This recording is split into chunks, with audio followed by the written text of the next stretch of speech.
Buenos días, ¿cómo están? Qué bueno, bien también. Bueno, el día de hoy vamos a hablar de trenes, de los avances del tren México-Pachuca, México-Querétaro, Querétaro-Irapuato y Saltillo-Nuevo Laredo. ¿Qué dijeron?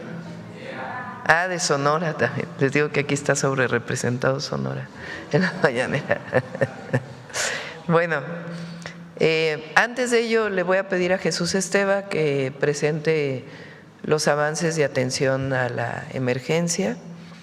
Y después está con nosotros Edna Vega, secretaria de Desarrollo Agrario, Territorial y Urbano, porque queremos platicarles también cómo se va adquiriendo el derecho de vía, que se hace de manera consensada, hablando con la población. También para ello está aquí Néstor Núñez, que es el titular de la Unidad de Vinculación Institucional y Patrimonio de la Secretaría de Infraestructura, Comunicaciones y Transportes. Está el maestro Andrés Layuz, Griselda Martínez, subsecretaria de Ordenamiento Agrario, y está el comandante del agrupamiento de ingenieros Felipe Ángeles, que ustedes conocen muy bien, el general Ricardo Vallejo.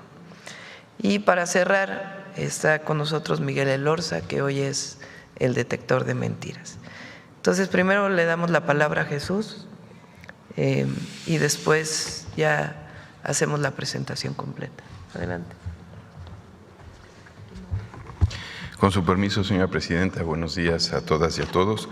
A continuación, informo los avances en la atención de la emergencia. Comenzamos con la primera.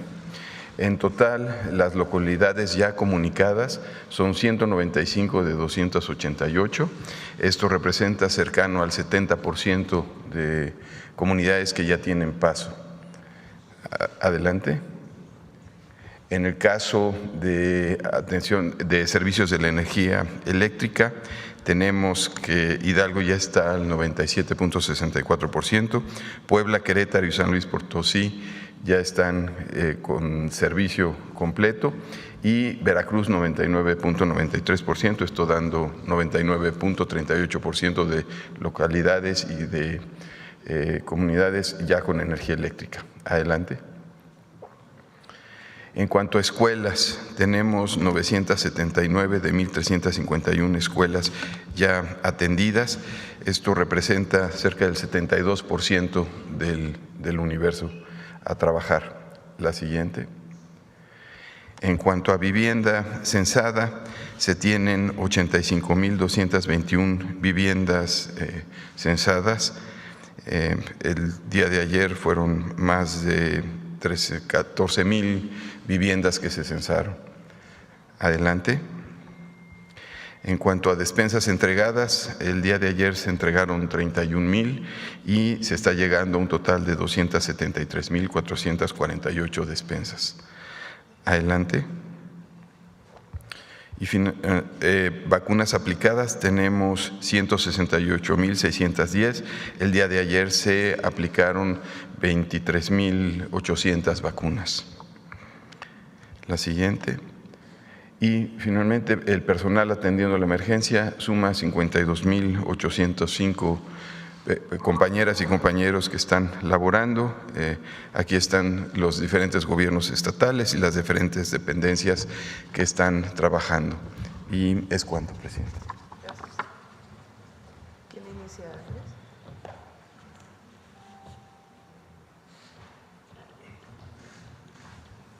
Buenos días, con su permiso, presidenta. Buenos días a todas y todos. No sé si puedo usar el micrófono. Muy buenos días. Les voy a hacer un informe sobre dónde estamos en el proyecto de trenes de pasajeros, en la fase que ya estamos implementando y también en la fase que ya estamos empezando los estudios, que es la fase 2, que evidentemente contiene información que después tanto la secretaria Edna Vega como el general Vallejo también complementarán con respecto a la obra, y también Néstor. La que sigue, por favor. Bueno, simplemente para recordar en qué consisten las fases. La fase 1 es Ciudad de México-Pachuca, Ciudad de México-Querétaro, Querétaro-Irapuato y Saltillo-Nuevo Laredo. Toda la fase 1, que son 787 kilómetros, ya está en obra en distintos tramos. Y ya iniciamos estudios técnicos en Irapuato, Guadalajara, Querétaro, San Luis Potosí, Saltillo y Mazatlán, Los Mochis. La que sigue, por favor. Las características, para no olvidarlas, son vías dedicadas, aprovechando el derecho de vía existente, lo cual se abundará más adelante, con una velocidad de diseño máxima de entre 160 y 200 kilómetros por hora.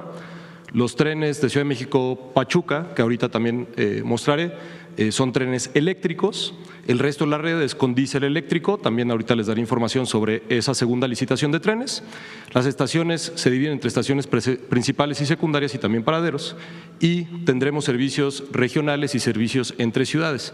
Esto ya es un avance un poco más afinado de las características de las estaciones. Esto se ha venido trabajando en conjunto entre la SICT, la Unidad de Proyectos y Arquitectura del SICT, el agrupamiento de ingenieros y la agencia. La que sigue, por favor. Una cosa muy importante, cuando les mostramos el mapa donde aparecen los dos recorridos hasta Nogales y hasta Nuevo Laredo, el punto de partida es Buenavista. Esto quiere decir que para la estación Buenavista necesitamos hacer una ampliación de capacidad. Ya empezaron los trabajos de ampliación de esa capacidad, donde vamos a tener más andenes y vamos a tener más vías. ¿Por qué Buenavista es un buen punto de partida para los dos recorridos? Lo primero es que tiene una ubicación céntrica y estratégica en la Ciudad de México. Como saben, está, digamos, cerca de la zona central, aunque no en el mero centro de la ciudad. Tiene una enorme conectividad con el resto de la ciudad. Tiene conectividad con el metro, tiene conectividad con Metrobús y actualmente opera el tren suburbano. También está sobre Insurgentes y sobre un eje.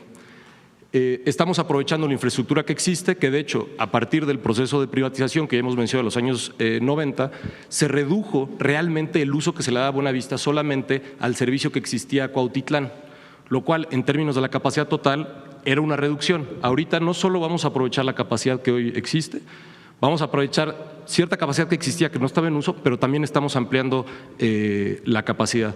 En total vamos a tener 9 vías totales, se hará una ampliación y se construirán nuevos andenes y se hará una reconfiguración del área de vestíbulo, del área de taquillas y de los accesos. La que sigue, por favor. Ahorita abundará el general Vallejo, pero se ha avanzado en el tren Ciudad de México, AIFA-Pachuca, la conexión AIFA-Pachuca siendo lo más relevante del reporte actual, donde se tiene la manifestación de impacto ambiental, se han hecho las asambleas relevantes para el derecho de vía y recordemos que estamos esperando tener una demanda diaria de alrededor de 107,000 pasajeros. La que sigue, por favor. La licitación de los trenes México-Pachuca. Fue una licitación en donde participaron 2 empresas. Tenemos para la adquisición de 15 trenes de pasajeros con una velocidad máxima de 130 kilómetros por hora, con una longitud de cada tren de 100 metros, pero que están hechos de tal forma que podemos acoplarlos. Es decir, podemos tener un tren doble que en hora pico puede mover mucho más gente. Son trenes seguros, tienen ciertas características de confort. Caben más de 700 pasajeros en el tren, con 315 asientos ergonómicos, siendo un servicio, digamos, de corta distancia todavía dentro de la zona metropolitana. Se considera que van personas paradas en este tren, con accesibilidad universal, con accesos a nivel y asientos prioritarios, por supuesto sistemas de información al pasajero. La empresa que ganó la licitación es CRRC y ya iniciaron los trabajos de diseño y fabricación. Esta es una primera imagen del diseño del tren, todavía estamos revisándola, pero es la primera aproximación que tenemos y la llegada del primer tren será el 4º trimestre de 2026. La que sigue, por favor. Luego tenemos esto que aparece como un tramo muy largo porque incluye desde la Ciudad de México hasta Querétaro, que es el trabajo que está haciendo el agrupamiento de ingenieros Felipe Ángeles, pero también de Querétaro hacia Irapuato. Estamos estimando que son alrededor de 50,000 pasajeros diarios en el recorrido y que tenemos distintos servicios como puede ser Ciudad de México-Querétaro, Querétaro-Irapuato, Ciudad de México-Irapuato, San Juan del Río-Celaya y Celaya-Irapuato. Esto es muy importante porque, como saben, la vida cotidiana entre las ciudades del Bajío. Es una vía que no siempre, no necesariamente tiene por qué estar conectada a la Ciudad de México, es una vía propia del Bajío y por eso se vuelve tan importante este tren, porque ofrece una conectividad entre ciudades que tienen esa vida cotidiana conjunta. Estamos ya todos los tramos están o licitados y contratados, como es el primer tramo de 30 kilómetros entre Querétaro y Celaya, el tramo de 70 kilómetros entre Celaya y casi la entrada a Irapuato, y estamos en el proceso ya de licitación del último tramo de Irapuato, que incluye también las estaciones y base de mantenimiento. El 23 de octubre se publicó la licitación. La que sigue, hoy, 23 de octubre, mañana. La que sigue, por favor. Aquí hemos recibido, y es normal, hemos presentado ya, la presidenta designó la estación La Corregidora en Querétaro.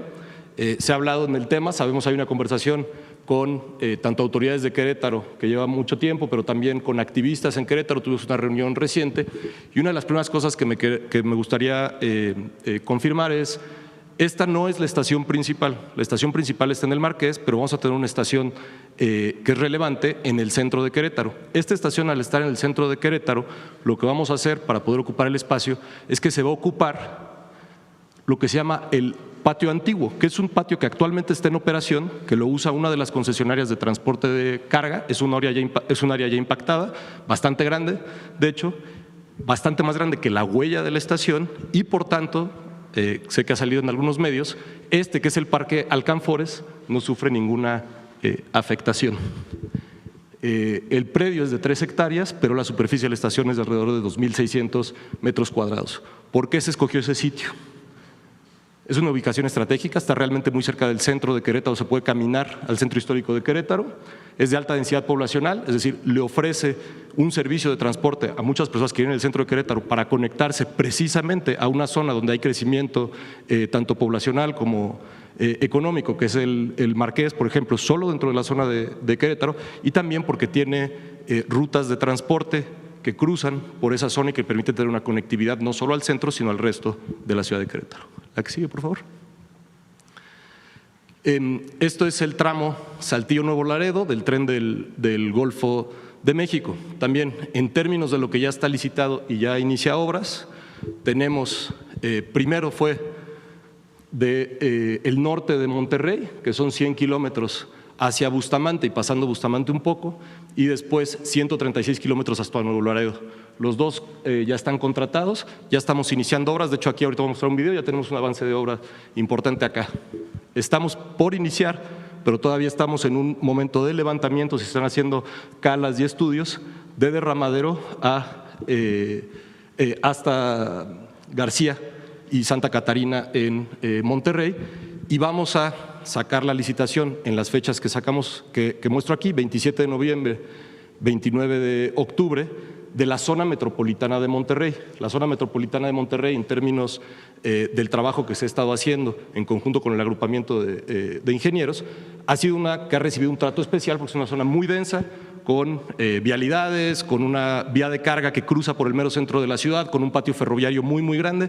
Entonces, nos hemos tomado el tiempo de ir acordando también con las autoridades estatales cuál es la mejor forma de cruzar, y ahorita ya estamos en condiciones de iniciar los procesos de licitación y también los procesos de licitación de estaciones. ¿Por qué no muestras cuáles son las que ya están definidas? Definidas, que ya inicia su construcción. Entonces, aquí este tramo de derramadero hasta Santa Catarina ya está contratado, y ahorita ya hay trabajos, digamos, que se están haciendo en todo este tramo, que es la zona metropolitana de Saltillo. Derramadero es muy importante porque Derramadero es una zona de crecimiento industrial donde realmente hay muy poca vivienda o no hay vivienda, lo cual quiere decir que todos los trabajadores que llegan a Derramadero vienen de Saltillo todas las mañanas en autobús de personal, y se hace una larguísima hilera en la carretera que parece un tren cuando uno está ya a las 5 de la mañana que va llegando a Derramadero. Y pasa lo mismo en el sentido de Ramos Arizpe, porque Ramos Arizpe es la entrada a una zona industrial que se llama Santa María, que solo esa zona industrial al día llegan alrededor de 18,000 trabajadores. Entonces, de hecho, estamos priorizando poder atender a esa población, que es una población que hoy ya tiene una necesidad muy definida. Sin embargo, dentro de este mismo contrato es toda la conexión hasta la zona metropolitana de Monterrey en Santa Catarina.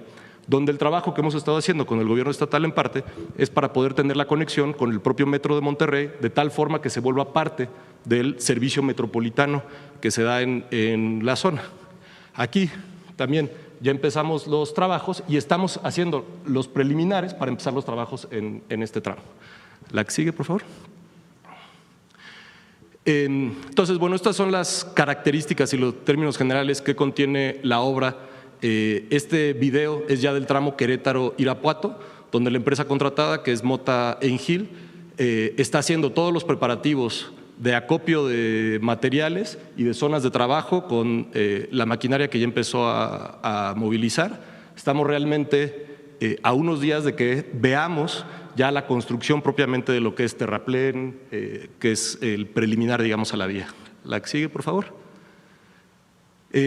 Esta es la zona que les decía al norte de Monterrey, donde la empresa contratada es ICA. Aquí ya se empezó a hacer el desmonte justamente en el derecho de vía. Ahorita cuando el equipo abunde de derecho de vía, de cómo se está trabajando, tenemos la ventaja, sobre todo en distintos tramos de distintas características, pero en la mayor parte del tramo, que podemos trabajar sobre el derecho de vía existente, lo cual tiene una doble ventaja. Uno, por la adquisición misma del derecho de vía, en donde se ha estado compilando todos los títulos de propiedad que amparan esa propiedad, pero también en términos ambientales, porque son zonas que ya estaban impactadas.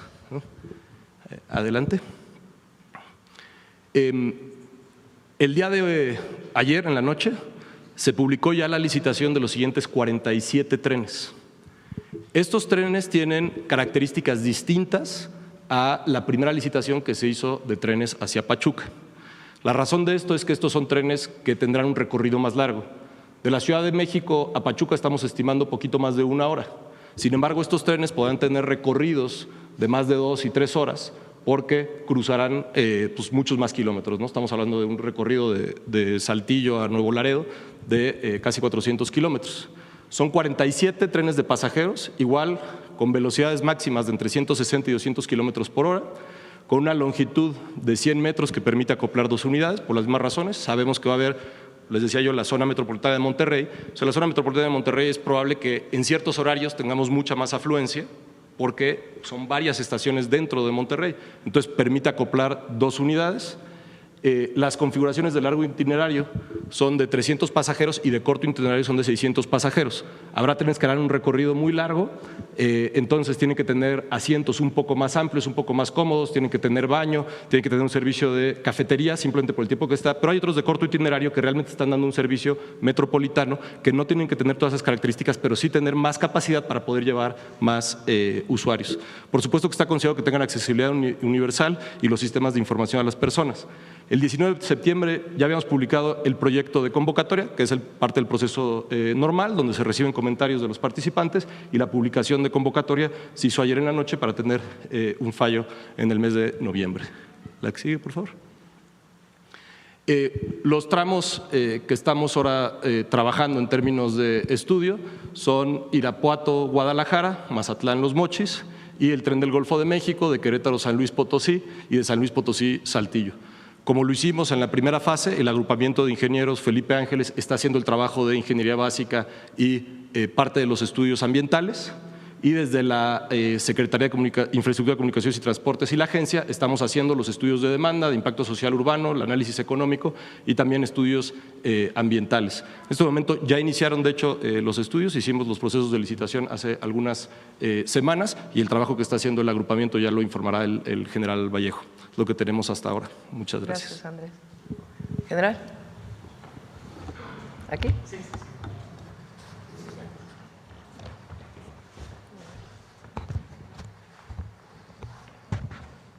Con su permiso, señora presidenta. Hola a todas y a todos, muy buenos días.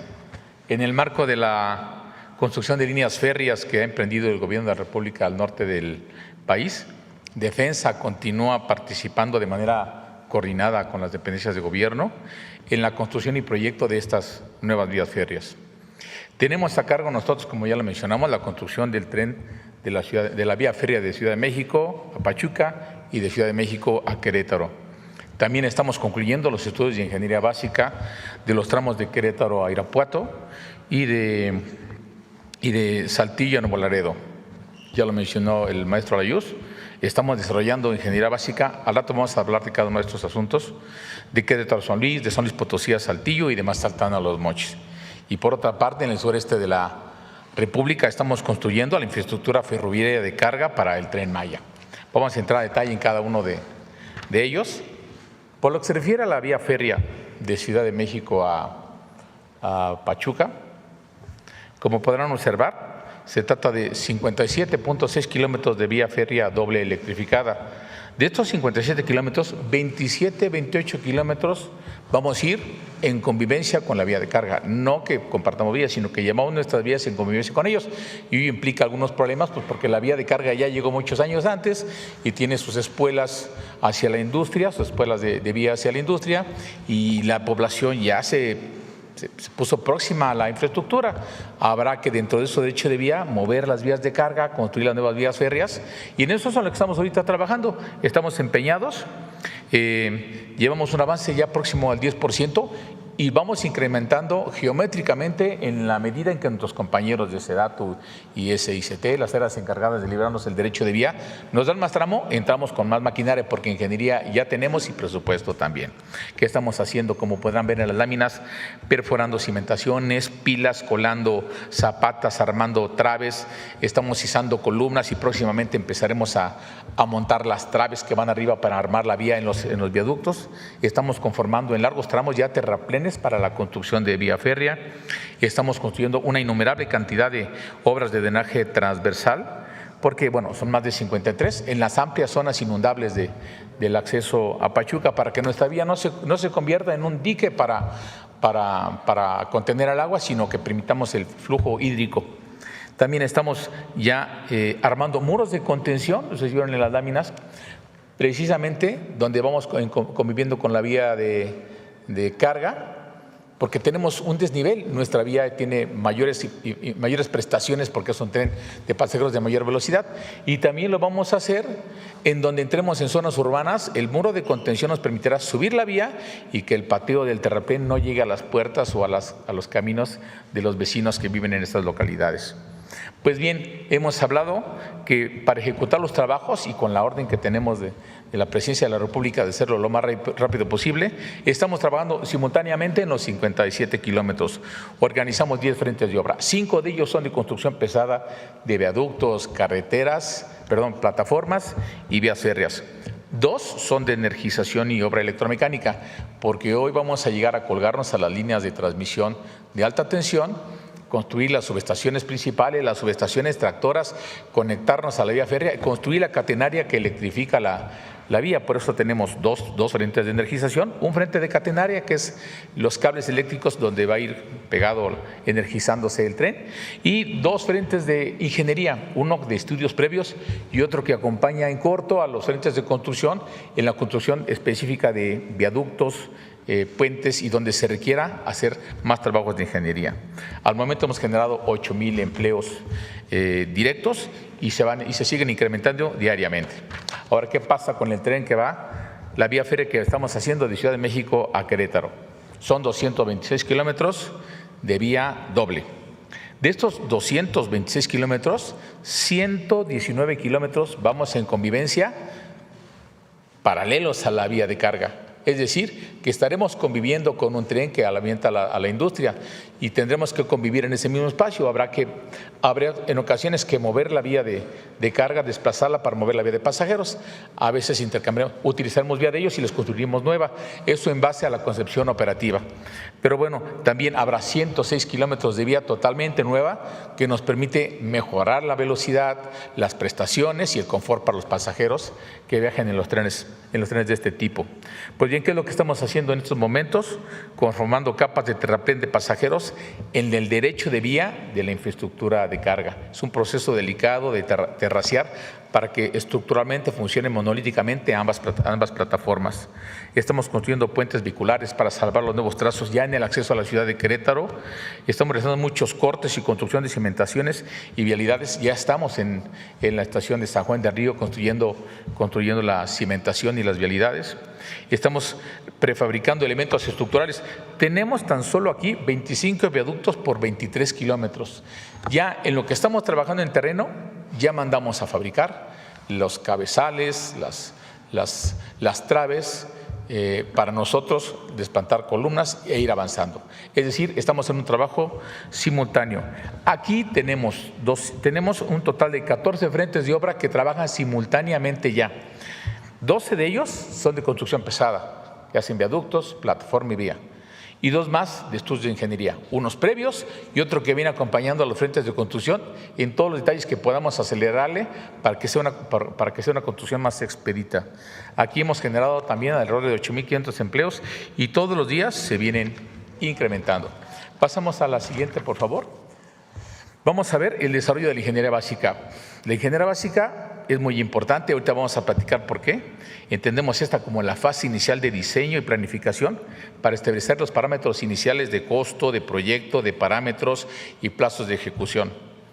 Hemos hecho ya ingeniería básica en coordinación con nuestros compañeros de la Agencia Ferroviaria para los tramos Ciudad de México-Pachuca, México-Querétaro, Querétaro-Apato y Saltillo-Nuevo Laredo. Los porcentajes ya están muy avanzados y prácticamente estamos entregando resultados. En todos ellos generamos planos, especificaciones, informes de ingeniería, presupuestos y planificación de obra.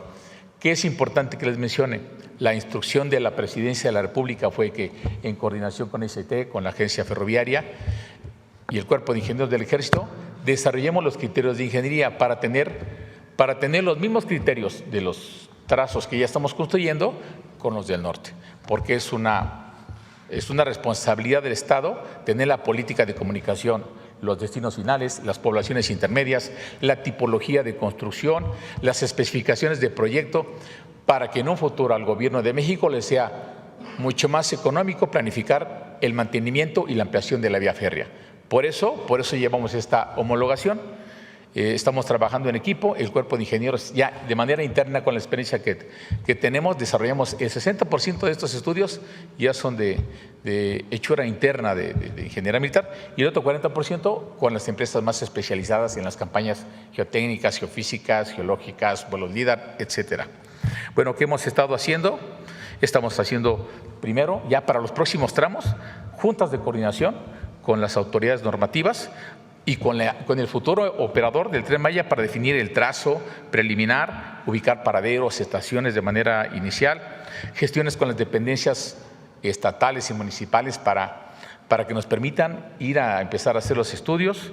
Estamos ya colocando nuestra red topográfica, estamos iniciando vuelos LIDAR y todo lo que lleva una campaña inicial de exploración. Ahora, en la que sigue vamos a hablar ya de la infraestructura de carga para el Tren Maya. Aquí también ya llevamos velocidad, vamos encarrerados, tenemos proyecto, presupuesto y materiales. Estamos construyendo la primera fase de la infraestructura de carga. Estamos trabajando en los complejos intermodales de carga más importantes para el Tren Maya. Estamos en la terminal Palenque, que va a ser un punto importante de conexión que lo vamos ahorita más adelante. La terminal Pochilá, que es una terminal que propiamente la terminal Mérida. La terminal Progreso, porque recibimos la orden de Presidencia de la República de conectar el anillo ferroviario y llevar vía nueva hasta Progreso, hasta el puerto. Y la terminal Cancún.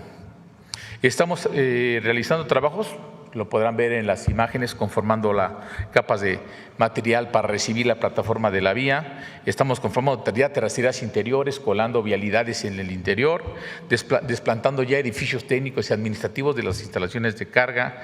Estamos construyendo edificaciones varias, accesos, muros perimetrales. Y evidentemente, tanto en este proyecto como los que mencioné hace ratito, estamos cumpliendo con todos los programas ambientales de prevención y mitigación. Y también con nuestros compañeros del INAH vamos de la mano en la prospección y rescate arqueológico. Ahí en la península tenemos ahorita activados 7 frentes de obra, de los cuales 7 son de construcción pesada, de instalaciones, plataformas y vías, y 1 es de estudios de ingeniería de preliminar y de acompañamiento. Acá tenemos generados 9,000 empleos directos. Ahora, vamos a hablar de algo muy importante, que ya lo mencionamos, la conexión del ferrocarril del Istmo de Tehuantepec con el Tren Maya. Ahí pueden ver, miren, la imagen de la derecha es la vía principal del Tren Maya y la imagen de la izquierda, allá a escasos metros, es la vía del ferrocarril del Istmo de Tehuantepec. ¿Qué significa esto? Que estamos a nada de conectar ambas infraestructuras. Dentro de los trabajos de construcción de la infraestructura del tren carga, Defensa, en coordinación con nuestros compañeros de la Secretaría de Marina, estamos ya por realizar los trabajos de conexión del anillo ferroviario del Tren Maya con la red ferroviaria nacional a través del ferrocarril del Istmo de Tehuantepec. ¿Dónde vamos a hacer los trabajos? En Palenque. Ahí es el punto fundamental. El 5 de diciembre tendremos anillado ya todo. ¿Qué significa esto? Que vamos a conectar, les voy a dar algunos datos. La infraestructura ferroviaria en México es más o menos 17.300 kilómetros de vía principal y secundaria que está concesionada. Hay 4.470 kilómetros de patios y laderos y hay como otros 1.500 de vía de particulares adentro de la industria. Todo eso suma como 23.400 kilómetros. A eso súmenle los 1.500 kilómetros de red ferroviaria del Tren Maya y también súmenle alrededor de 200 kilómetros más de patios y plataformas de carga y vía nueva que estamos haciendo en progreso. Ahí ya nada más suman más de 25.000 kilómetros, más el kilometraje de los nuevos trenes que estamos construyendo hacia el norte del país. Ya vamos a tener conexión de carga desde la frontera sur, desde Chetumal, por decir algo, a Nogales, a Juárez, a Laredo. Imagínense la importancia de que ya tengamos anillada ya tengamos conectada toda la red ferroviaria nacional. Pero bueno, seguimos. Referente a la infraestructura de carga del Tren Maya, continuamos hablando. También, aparte de los complejos, vamos a hacer 2 estructuras. Vía férrea nueva de Pochilá a Progreso. De Pochilá, pues es realmente el sur de Mérida, donde tenemos un complejo de carga intermodal para el Tren Maya, y ahí llevamos vía hasta el puerto. Y en el puerto tenemos un complejo adicional con instalaciones para carga general, pero sobre todo una terminal de almacenamiento y distribución para recibir el combustible del puerto y que Tren Maya, con su nueva infraestructura ferroviaria y su material rodante y locomotoras, lo pueda distribuir. Y en esta conexión con Palenque, que lo puede llevar o traer del resto del territorio. Y también ahí estamos hablando de casi 49 kilómetros de vía nueva de alta especificación que se conecta a la red ferroviaria. Y luego vamos a rehabilitar el ramal Pochilá-Mérida. Esa ramal Pochilá-Mérida realmente era la vieja vía del ferrocarril del Istmo de Tehuantepec, que venía desde Campeche, entraba a la ciudad de Mérida, la cruzaba y se dirigía a Progreso, al puerto. Pues bien, se canceló la vía. Mucha industria al sur oeste de la población de Mérida se quedó con industria pesada pegada a la vía, pero no se estaba operando. Hoy se van a rehabilitar alrededor de 18 kilómetros que va a permitir una dinamización enorme de la carga ferroviaria. Al menos ya tenemos 24 cartas de intención por parte de la empresa Tren Maya, que nos los ha mencionado, para poner espuelas de carga a la industria. Eso va a mejorar las condiciones de carga, reducir el tráfico de carga en las vías, en las carreteras, bajar los costos, asegurar el transporte, mejorar el ambiente. Pues bien, en todos ellos estamos desmantelando vía antigua, construyendo nuevos terraplenes, acercando materiales, haciendo ingeniería y trabajando de manera coordinada también con el Estado, con sus proyectos estatales de renacimiento a Tren Maya y con los alcances de los proyectos ferroviarios, es decir, armonizando nuestros proyectos tanto federal como estatal. Para terminar, en todos los proyectos hay ingeniería, en todos tenemos personal, maquinaria, insumos estratégicos, tenemos dirección, tenemos recursos y no vemos un óbice que nos pueda detener, salvo seguir haciendo nuestro trabajo y pedirle la colaboración de la ciudadanía, que pues bueno, ocasionamos unas molestias durante la construcción, pero es para el beneficio de todos. Es cuanto por defensa, Presidenta. Buen día.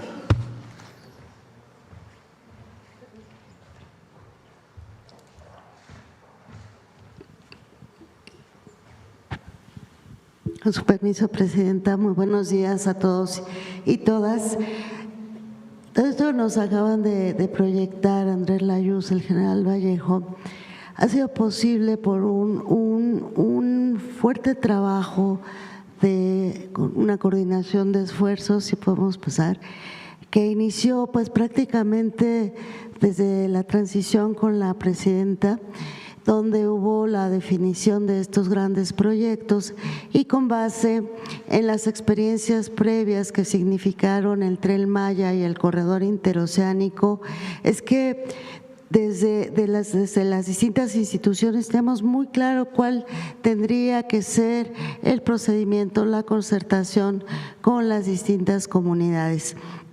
Y esto es clave porque, si me lo permite, Presidenta, creo que con esta experiencia la verdad es que estamos prácticamente rompiendo récord en términos de tiempos, de conciliación, de negociaciones, como no se había hecho con anterioridad. Entonces, ¿cuál es la forma de coordinación de trabajo? Efectivamente, la Secretaría de Infraestructura, Comunicaciones y Transportes identifica este derecho de vía histórico en muchos de los tramos. 66% del derecho de vía ya existía, entonces fue sobre el nuevo proyecto ir adecuando esta superficie. Entonces se identificó ese derecho de vía histórico entre SEDENA, SICT, en particular la agencia ferroviaria, definen este nuevo trazo, los ajustes o las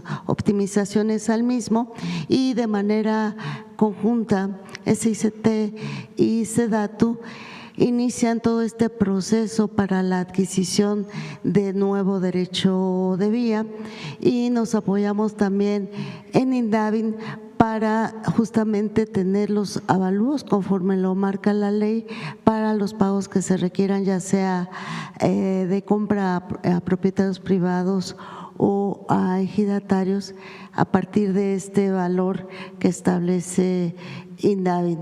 Partimos también de un avalúo maestro, que es el que nos orienta para hacer los pagos de la manera más justa que se requiere en cada lote, en cada parcela. Adelante. ¿Cuál ha sido este proceso? Primero fue, les decía, prácticamente desde que iniciamos este proceso, de quién es la propiedad. Entonces se hizo una investigación catastral, registral, de parcela por parcela, predio por predio, de a quién pertenecía, si era propiedad privada, propiedad social o incluso propiedad pública. Y a partir de este análisis, ya con el avance de los proyectos, se fueron definiendo las distintas situaciones, y de ahí partimos ya para hacer la sensibilización y socialización del proyecto, que es esta parte que yo considero de la base fundamental para lograrlo. Entonces hay acercamiento con las comunidades, con las personas. Literalmente aplica visita casa por casa para ir atendiendo, exponiendo el proyecto, y quiero compartirles que la respuesta de la gente ha sido increíble. Confían en el proyecto y esa fue la base fundamental para lograrlo, y entonces se suman. Y la intención que buscamos es que las personas no se sientan afectadas, sino se sientan parte del mismo proyecto.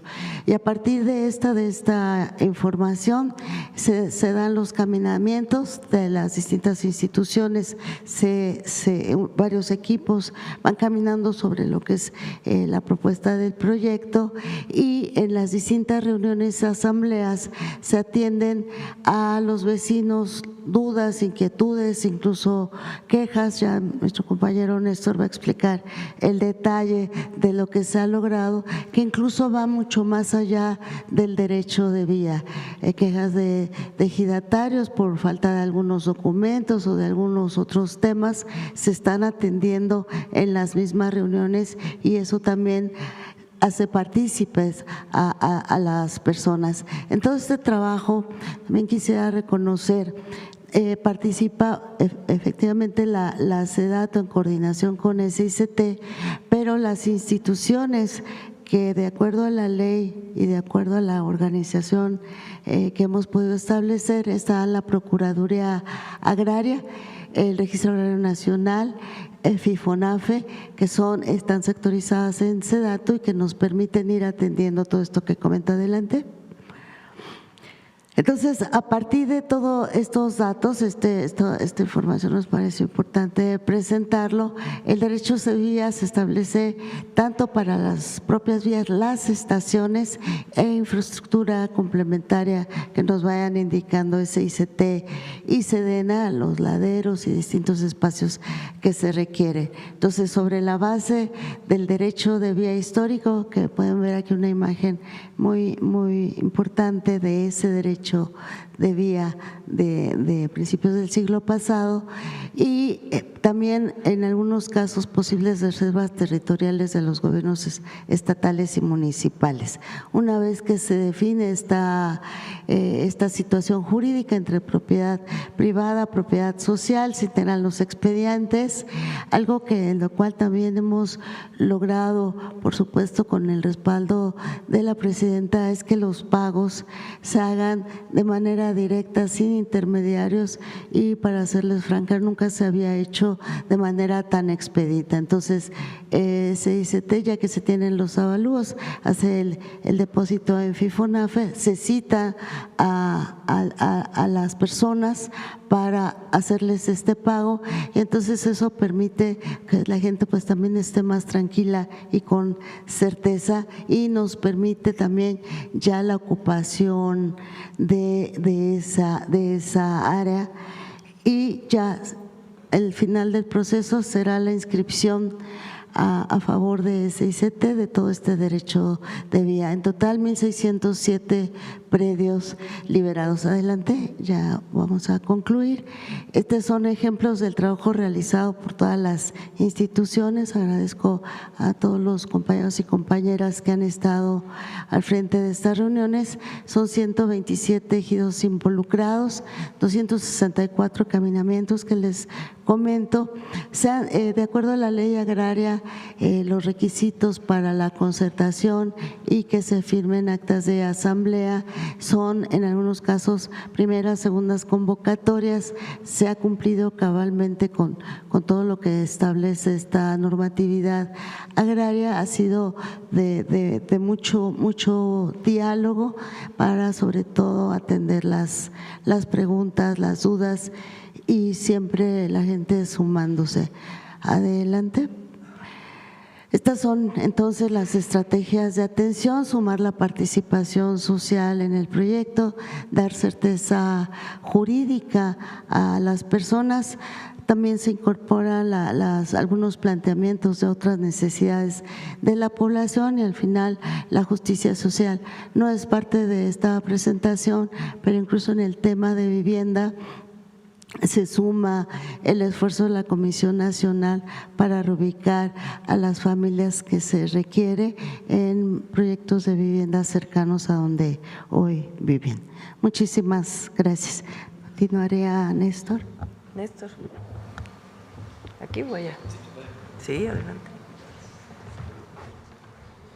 La que sigue, por favor.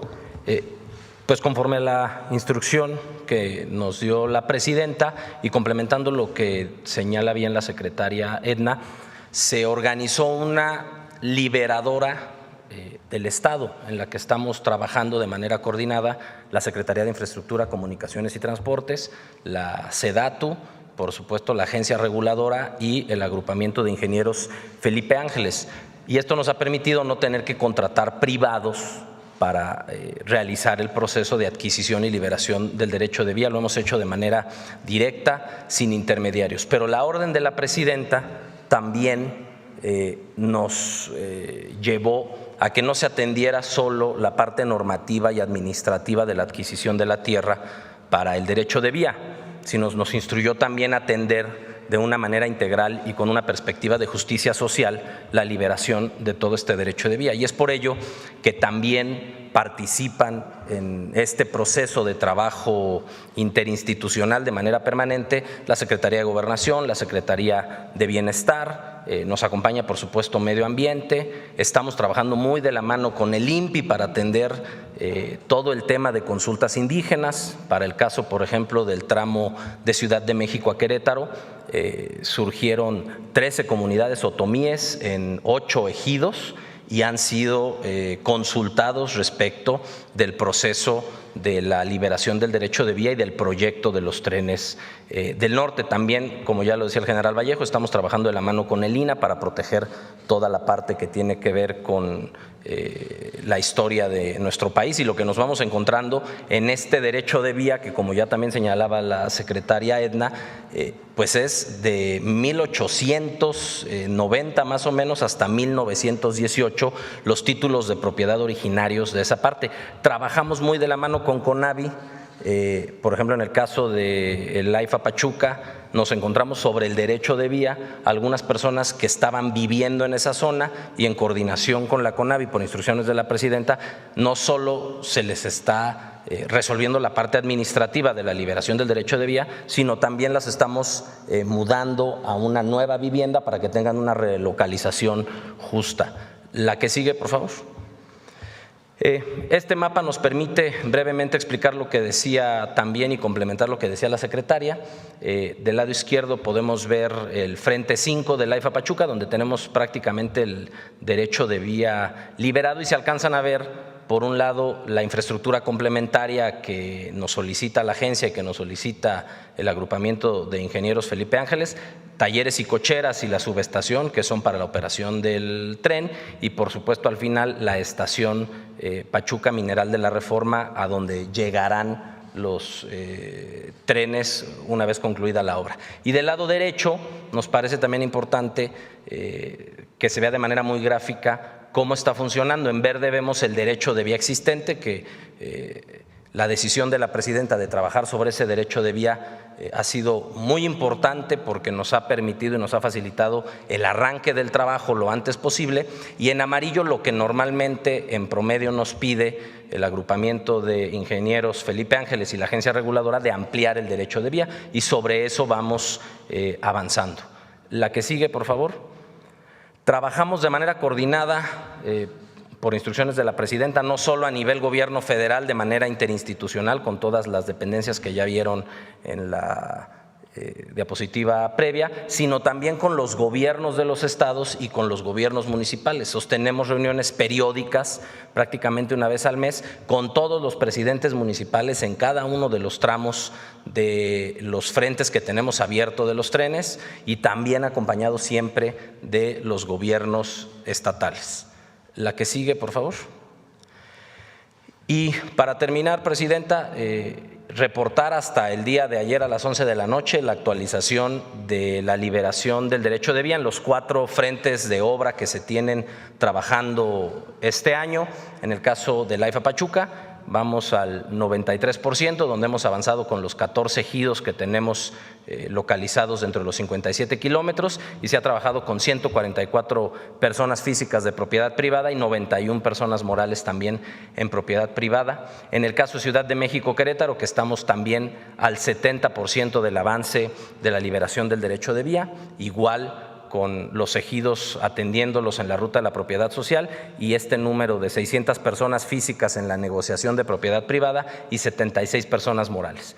En el caso de Querétaro, Irapuato y Saltillo Nuevo Laredo, el derecho de vía histórico nos permite estar a un 85% de derecho de vía disponible para trabajar. En este caso ya no es con el agrupamiento de ingenieros militares, sino con los consorcios que ganaron las licitaciones. Y bueno, como también lo decía bien la secretaria Edna, hemos liberado prácticamente del mes de mayo para acá 23.140.048 metros cuadrados, atendiendo 127 ejidos, 1.108 personas físicas en la negociación de propiedad privada y 239 personas morales. Y terminaría diciendo, presidenta, que también, como lo está haciendo el agrupamiento de ingenieros y la agencia reguladora, tanto SEDATU como vinculación de la SICT, estamos trabajando ya también en la identificación de la propiedad de los nuevos trazos que empezarán el año que viene. Muchas gracias. Bueno, pues agradecer mucho a toda la población que ha ayudado muchísimo al avance que se tiene de los trenes, ejidos, personas, comunidades, municipios. Todos han estado, no hemos tenido realmente ningún problema. Y además, pues, como se menciona aquí, es importante que se conozca no hay intermediarios en la liberación del derecho de vía. Si se va a adquirir un pedazo de tierra para que pueda pasar el tren, se habla directamente con el municipio, con el ejido, se hacen asambleas, se explica el proyecto y los pagos son de manera directa, sin ningún intermediario. Entonces, sobre todo, agradecer a la población pues toda la cooperación que ha habido y, como ven, pues va muy, muy avanzado. Ponle otra vez el de Pachuca, vamos a estar ahí el sábado, vamos a ir a Pachuca a hacer una revisión de los avances de la atención a la emergencia y nos vamos a detener en esta parte, que ya tiene, como ven, pues un avance muy, muy significativo.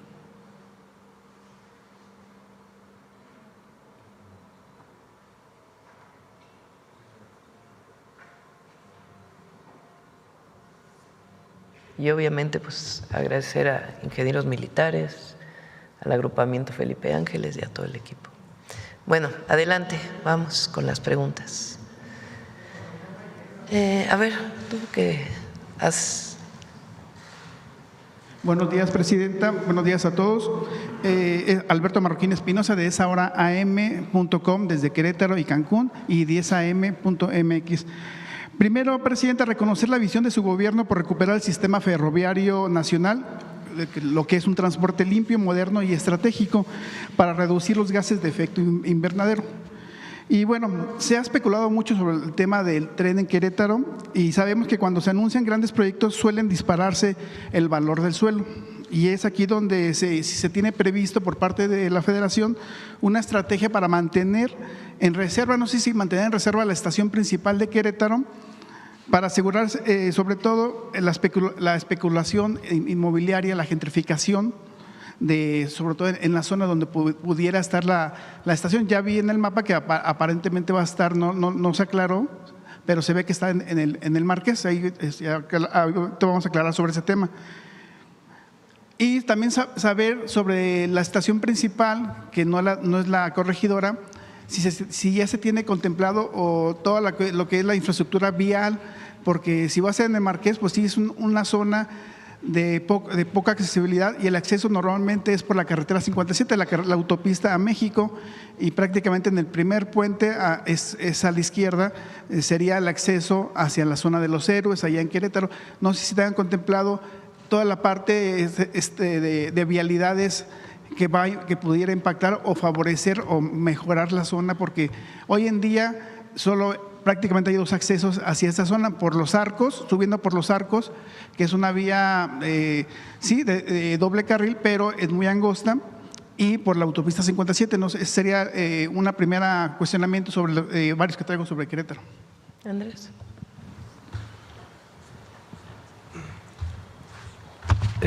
Sí, la consideración de la estación en el Marqués y la zona del Marqués, vamos a decirle zona porque vamos a determinar el sitio en específico más adelante, tiene de hecho la virtud que tiene mucha conectividad. Si ustedes ven lo que ha sucedido con la zona metropolitana, el desarrollo de la zona metropolitana de Querétaro, porque el Marqués no es municipio de Querétaro, pues es el Marqués, pero en realidad es la zona metropolitana, desde el aeropuerto hasta el centro, pero también el crecimiento que ha habido hacia el norte. Y lo que tenemos son vialidades, que algunas son carreteras, originalmente carreteras sencillas, como es la 200, la 57, pero también los libramientos que se han construido hacia el norte de Querétaro. ¿Qué es lo que permite esa localización? Que como Querétaro ha crecido hacia el norte y ha crecido hacia el aeropuerto, entonces al estar en el Marqués puedes tener la conectividad desde el centro de Querétaro, en parte en tren, pero no solo en tren, y desde el norte y el poniente y el sur por las distintas autopistas y carreteras. Esas conexiones, y estamos evaluando en parte con el gobierno de Querétaro, cuáles son las mejores conexiones que se pueden hacer, pero de hecho sí hay disponibilidad de vialidad en el sentido de la conexión que se da a toda la zona metropolitana. Ok. Y bueno, para aclarar sobre todo el tema del tren, bueno, la estación de la Corregidora en el centro histórico, pues ahí ha habido una serie de cuestionamientos de algunos ambientalistas en Querétaro. Bueno, al menos ya se aclaró ahorita que ya no se va a impactar el Parque Alcanfores, que eso es muy importante, ¿no? Ahí rompemos muchos mitos y muchos cuestionamientos que había en Querétaro, ¿no? Correcto. Pero también ahí hacen mención a un programa parcial de desarrollo urbano de la zona de monumentos y barrios tradicionales, que está publicado en La Sombra de Arteaga, que es el diario oficial de Querétaro, el 25 de octubre de 2018, que prácticamente habla en esas partes que las vías del tren deben relocalizarse y se prohíbe el uso ferroviario. Digo, lo comento porque pues ahí está, ¿no? Y sobre todo, yo entiendo que a lo mejor no puede ser retroactivo a unas vías, a un impacto que ya viene desde hace 100 años, ¿no? Prácticamente, ¿no? ¿Qué opinión tienen al respecto? Sí, el instrumento, y digamos, es normal que existe ese instrumento, ¿por qué? Porque Querétaro y la zona central de Querétaro pues es patrimonio del país, ¿no? Por razones históricas, por razones arquitectónicas, por razones de espacio público, y es normal que haya un plan parcial para conservar las características del centro histórico de Querétaro. Ese mismo instrumento plantea efectivamente la consideración de que en el futuro no pasara por ahí el tren de carga. No lo plantea como una necesidad, no lo plantea como una obligación. ¿Por qué? Porque el derecho de vía y toda la zona, incluyendo el patio que yo mencionaba, es un derecho de vía federal preexistente al instrumento. Pero más importante, ¿qué es lo que hace tener por ahí el tren de pasajeros? Es que precisamente a ese patrimonio histórico le da acceso a pues, todo el país. Si usted ve la red que tenemos en este momento planteada, nada más de lo que estamos en construcción, estamos conectando alrededor de 25-30% de la población. Y eso lo que quiere decir es que es un reconocimiento a ese patrimonio histórico de Querétaro y cómo ha sido conservado hasta el momento. Las áreas en donde se hará el trabajo son áreas que ya existen, que ya tienen una vía o que ya tienen infraestructura ferroviaria, ¿no? Entonces, por eso realmente no hay un cambio a las condiciones que tiene el centro de Querétaro.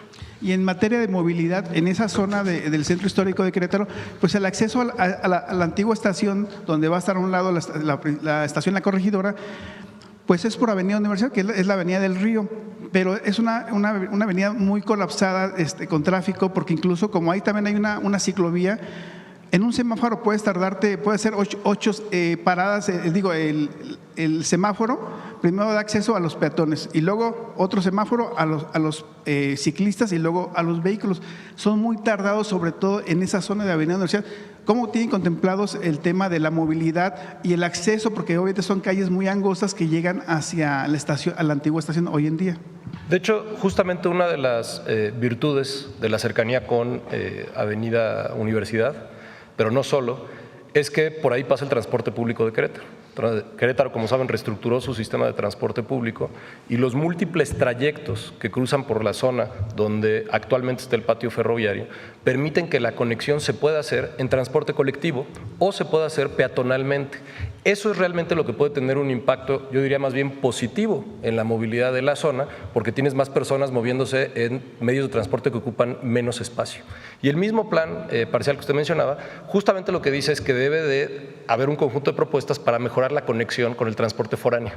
Y es precisamente lo que hace este tren. Porque prácticamente la Avenida Universidad hacia la estación son como 3 cuadras. Así es. Y para ahí, ¿cómo van a solucionar esa parte de lo angosto que son esas calles para tener acceso hacia un transporte público a esa zona? Todo eso y es normal en un proyecto, lo vamos a revisar, lo vamos a trabajar en conjunto, vamos a escuchar a quienes tengamos que escuchar y en ese sentido, insisto, creo que son dudas normales que surgen, pero que se pueden atender. Se ha considerado también, la estación principal en la zona norponiente, por donde está el libramiento norponiente, hacia Celaya, Cuota. No sé si han considerado esa opción. En este momento no está considerado así, está considerado el Marqués y en esta estación más pequeña en el centro. Ok. Bueno, pues muchas gracias. Ayuda mucho a Querétaro el tren. Hay muchas familias, mucha gente que se traslada de Querétaro a la Ciudad de México. La carretera México-Querétaro pues es una de las más saturadas de todo el país. Lleva muchísimo transporte de carga y también de pasajeros.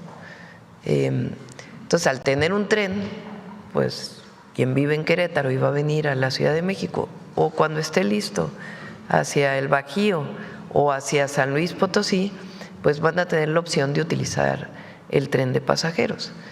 Y es muy benéfico para todos aquellos que se trasladan o para aquellos de la Ciudad de México que también se trasladan a Querétaro y que hacen muchos viajes, pues particularmente a toda la zona industrial que hoy existe en Querétaro. Entonces va a ser muy benéfico.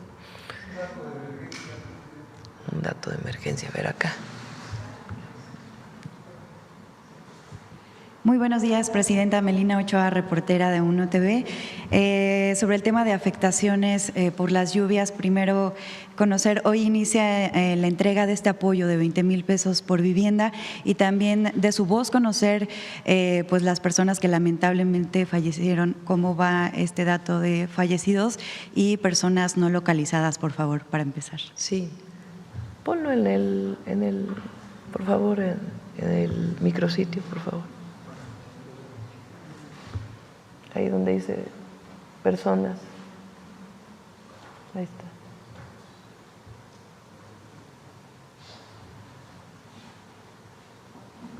Ahí en el micrositio pueden ustedes informarse todo el tiempo. Ha habido personas ya localizadas, algunas que con la revisión del 079 o el propio gobierno del estado ha buscado, y 2 personas que no habían sido identificadas y que lamentablemente habían fallecido. Entonces, todos los días se hace esta revisión. Ahora, es muy importante la entrega. ¿Cómo hacemos el apoyo? Es de manera directa. Se pone un módulo de los servidores de la Nación, de la Secretaría de Bienestar, después del censo. Entonces, cuando se hace el censo, se ve, es decir, se ubica la zona afectada en un municipio. Por ejemplo, en el caso de Álamo, pues prácticamente es todo la Álamo que fue afectado. En Poza Rica es como una tercera parte de Poza Rica que fue afectada. Entonces, se ubica la zona que fue afectada y ahí servidoras y servidores de la Nación van con un formato haciendo el censo. Cuando termina el levantamiento del censo, se les deja un cintillo que tiene un número y que está identificado con el nombre de la persona que es jefe o jefa de la familia. Entonces, con ese cintillo se va al módulo de bienestar y ahí se les entrega el recurso. Ahí en ese módulo de bienestar se les va a dar un cupón para una despensa o para 2 despensas y para los enseres domésticos. Entonces, de ahí, después de haber recibido su primer apoyo, van a poder ir a recoger su despensa. Entonces, como ven, pues no hay intermediarios, no hay nadie que pudiera falsamente decir que es damnificado cuando no lo es. Es un trabajo de mucha dedicación que se hace y al mismo tiempo muy expedito en la entrega de los recursos. Hoy inicia en Veracruz, en Puebla, en Querétaro y en San Luis Potosí. Y el domingo inicia en Hidalgo, porque Hidalgo es el estado que todavía tiene más localidades a las que no se ha podido acceder por tierra. Presidenta, sobre el tema del modelo universal, que el día de ayer anuncia modelo universal de cáncer en México, preguntarle cómo le hará IMSS, ISSSTE, si en ocasiones la propia cita médica general tarda hasta bastantes meses, hasta un año en…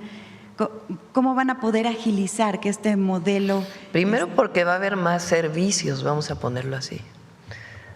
Es decir, va a haber áreas especializadas en centros de salud, en unidades de medicina familiar o en hospitales dedicados exclusivamente para la mastografía y el ultrasonido.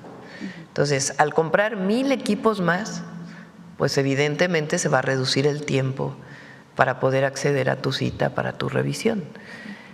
Ayer lo comentábamos, la Organización Mundial de la Salud orienta a que sea la mastografía y el ultrasonido una vez cada 2 años. Esa es la orientación. Entonces, con base en ellos se están comprando los equipos para poder atender pues a cerca de entre 20 y 25 millones de mujeres mexicanas que necesitan acceder, mayores de 40 años, que es la población específica la que tiene que hacerse estos estudios. Al ampliar el servicio, pues vas a tener menos tiempo de espera. Después de ahí, El problema cuando te hacen una mastografía pues es quién la va a interpretar. Entonces vamos a poner 20 centros de interpretación en el país, además de algunos que ya existen, de tal manera que la imagen va a viajar por internet con la personificación, digamos, qué persona es Claudia Sheinbaum, mastografía número 524, llegó al centro de interpretación y ahí se hace la interpretación de si hay algún riesgo. Se informa en los siguientes días a la mujer de que tiene algún riesgo y de ahí se le orienta a lo que vamos a construir, que son los centros oncológicos, más los que ya existen, por lo menos un centro oncológico de atención a la mujer por estado. Ahí, si es necesario, se hace la biopsia y la interpretación de esa biopsia con patólogos y también con genetistas. De ahí, si requieres operación, ahí mismo en ese centro oncológico se hará la operación. Si requieres quimioterapia, en ese centro oncológico se hará la quimioterapia, y si se requiere radioterapia, pues ya se va a orientar a cientos centros específicos. Entonces, lo importante es reducir los tiempos para poder salvar vidas, porque hoy son tiempos muy largos entre que te detectan la probabilidad de que tengas cáncer y el momento de tu atención. Y el objetivo de ampliar los servicios pues es reducir los tiempos. Ahora, ¿cómo se va a hacer el Servicio Universal de Salud? El Servicio Universal de Salud se va a hacer con una cámara de compensación, se llama. Para eso necesita digitalizarse todos los servicios. Entonces, llega Claudia Sheinbaum al IMSS y yo tengo ISSSTE, pero resulta que estoy en un lugar donde no puedo acceder a mi centro de salud porque salí fuera de la Ciudad de México y me queda más cerca para cualquier tema, sea este en específico de atención de cáncer o posteriormente lo vamos a hacer para todos los servicios, me queda más cerca una clínica del IMSS, una unidad de medicina familiar. El IMSS te registra y en 2 meses tiene que pedirle el recurso al ISSSTE de la atención que recibió la derechohabiente Claudia Sheinbaum del ISSSTE, que se atendió en el IMSS. Entonces, para poder hacer los servicios universales se requiere la digitalización de todos los servicios y una cámara de compensación se llama, para que si me atendí en un hospital que no corresponde a mi derechohabiencia, esa institución le pueda decir al ISSSTE, pues atendí a esta persona y se haga la transferencia de los recursos. O si del IMSS se atendió en el ISSSTE igualmente, o si el IMSS Bienestar atendió un derechohabiente del IMSS, entonces se puede hacer eso. Eso no tendría que ver con el paciente. El paciente llega a un lugar y lo atienden. Todo lo demás lo harían las propias instituciones del gobierno. En otro tema, Presidenta, sobre esta iniciativa de Ley de Trabajo, 40 horas a la semana que sería presentada para noviembre, hay estudiantes de medicina que trabajan guardias de 72 horas continuas en instituciones públicas o privadas. ¿Ahí cómo sería? ¿Qué opinión sobre esta específica situación? En general, los internados o residencias son becas, no son, digamos, contratación. Es cierto que tiene que haber mejores condiciones y lo está buscando la Secretaría de Salud y en su momento pues vamos a buscar que así sea.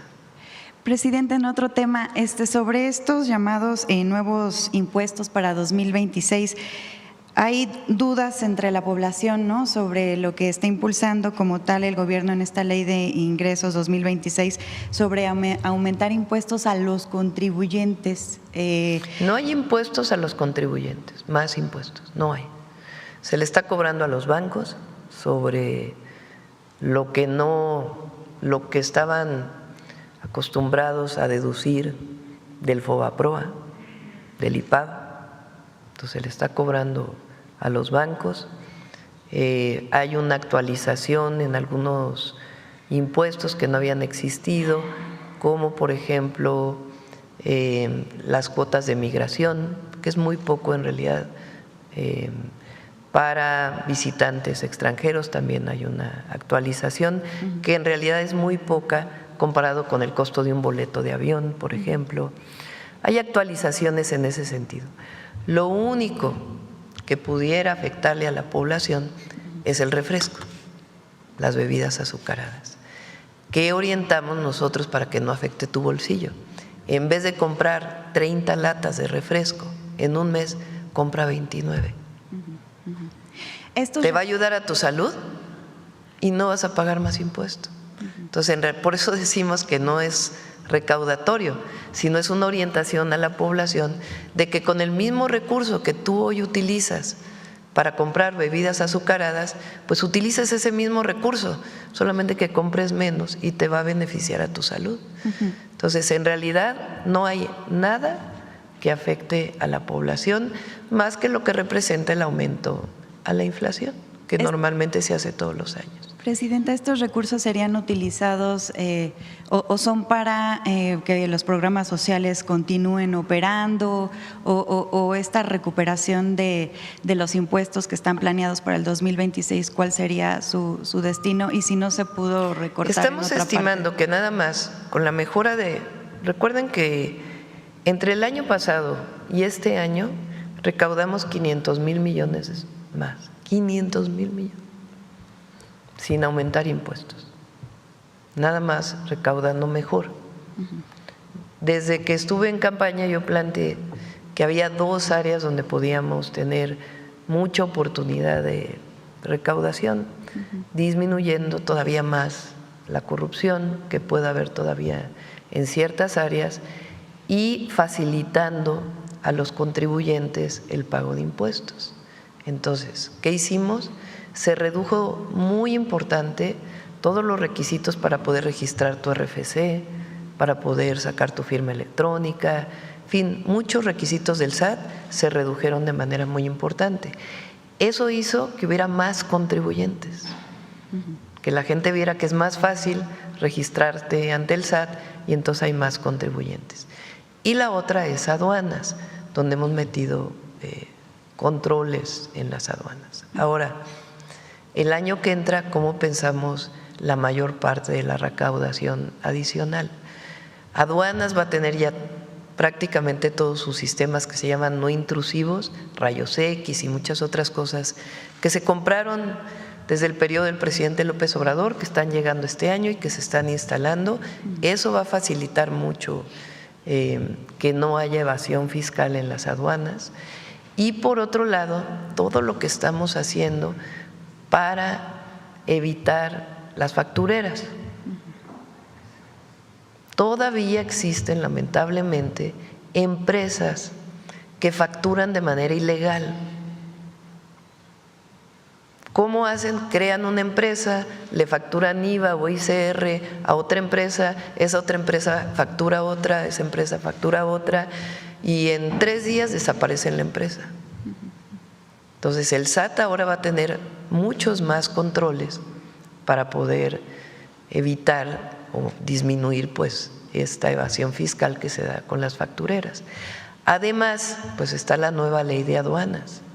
Esta nueva ley de aduanas pues hace corresponsables a todos de algún ilícito que se comete en alguna aduana que esté evadiendo impuestos. Entonces, el año que entra pensamos recaudar cerca de 400,000 millones de pesos más. ¿Cómo se va a hacer? Evitando la corrupción. O sea, todavía en las áreas en donde exista. Y esa corrupción, pues es mucho de evasión fiscal que se hace por terceros. Entonces, eso es lo que nos va a ayudar. A la gente realmente no hay mayores contribuciones. Presidenta, por último, en tema deportivo, ¿cómo van los avances pues para el Mundial 2026? El lunes yo creo que ya lo presentamos, lo íbamos a presentar este lunes, pero pues por la emergencia decidimos posponerlo una semana. Entonces el lunes que viene presentamos cómo van los avances de los preparativos del Mundial. Perdón, Presidenta, una duda específica. ¿Por qué México tendrá una plataforma de intercambio de boletos exclusiva para el país, a diferencia de los demás países que pueden entrar a la plataforma de reventa de FIFA? Eso no lo decide el gobierno, es FIFA. Aquí va a venir el representante de FIFA en México el lunes y ahí pueden hacerle pues las preguntas. Lo que tiene que ver con venta de boletos, etcétera, está vinculado con la FIFA y los organizadores mexicanos. Gracias. ¿Quién más? A ver, ¿quién más? A ver, aquí el compañero.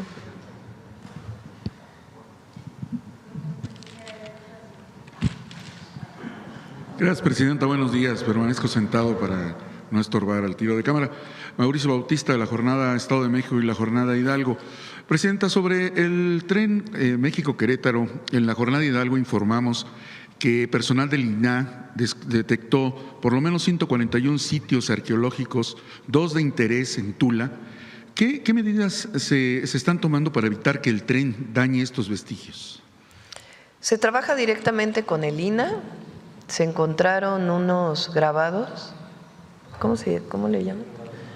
Petrograbados, cerca de la región de Tula, ¿verdad? ¿Es así? Y lo que se va a hacer, primero se vio con el INAH si era factible rescatarlos y ponerlos en algún museo para la vista de todos, pero es una zona pues de mucho mayor complejidad, incluso para los pueblos originarios de hoy que lo reconocen como un santuario. Entonces va a cambiar la vía, pues se va a cambiar la ruta, muy poquito, en realidad no representa grandes costos. Entonces el INAH está en la mesa de trabajo y ahí se va tomando la decisión a partir de la revisión que se hace. Y obviamente pues tenemos mucha experiencia de lo que se hizo con el Tren Maya, cómo se trabajó con el Tren Maya, y eso pues permite que hoy podamos avanzar más rápidamente. Gracias, Presidenta. ¿Ya hay una cifra de cuántos sitios de este tipo se detectaron en el derecho de vía y cuántos ya están siendo atendidos directamente por el INAH? ¿Tienes el dato, Néstor, o tienen el dato? Sí. Coméntelo.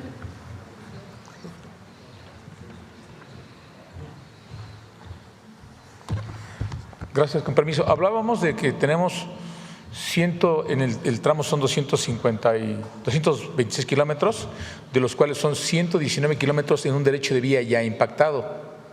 Pero también tenemos 100 kilómetros de nuevo trazo. En ese nuevo trazo hay que realizar, además de los estudios ambientales, una campaña de prospección y rescate arqueológico. ¿Qué es lo que está sucediendo?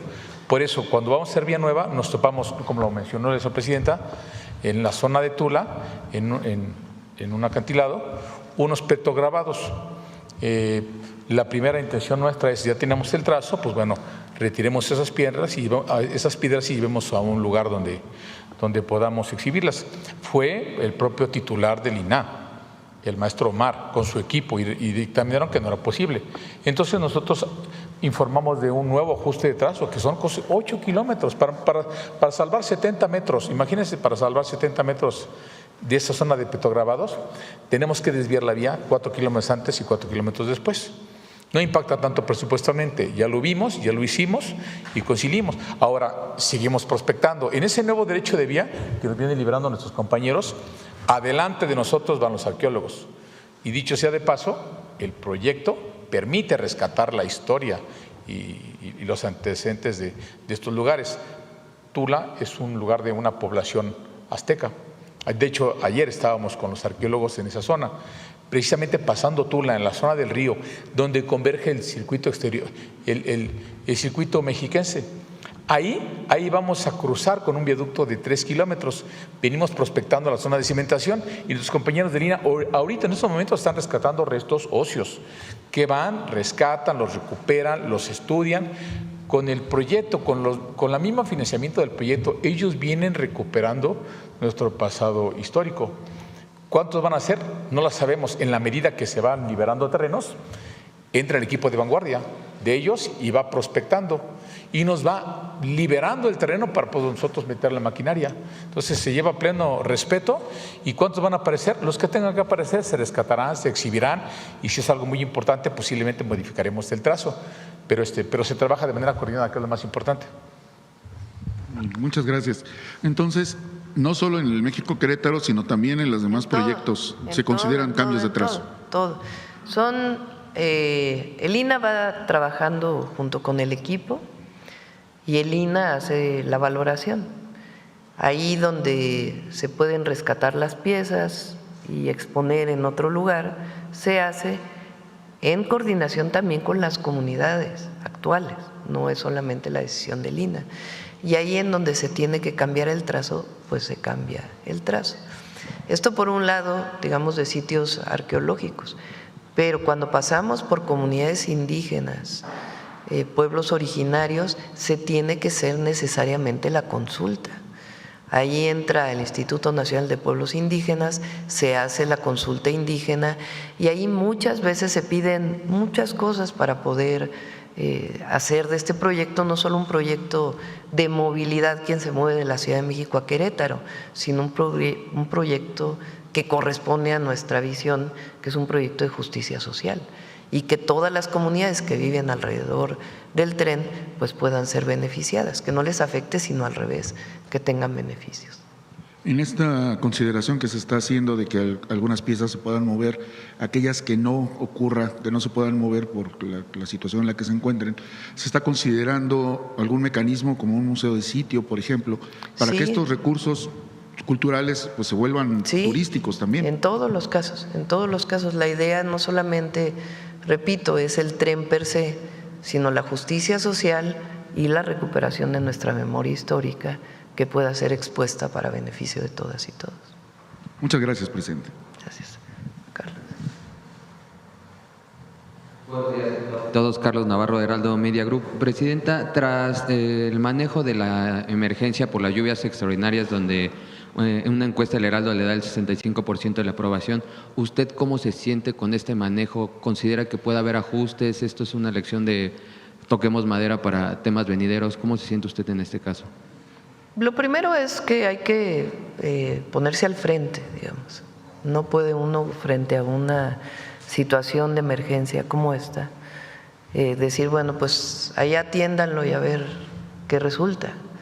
Hay que, sobre todo la labor de coordinación, así como en el tren la labor de coordinación es fundamental, o en las obras públicas, en el caso de atención a una emergencia, la coordinación lo es todo.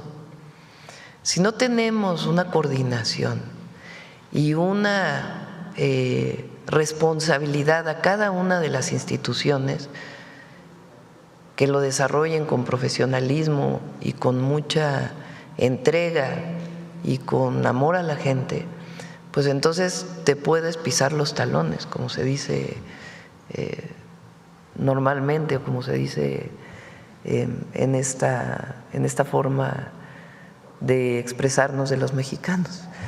¿Qué quiere decir eso? A ver, si hay que abrir un camino y llega SICT y llega la Secretaría de Obras del Estado y llega el municipio, pues no nos vamos a poner de acuerdo.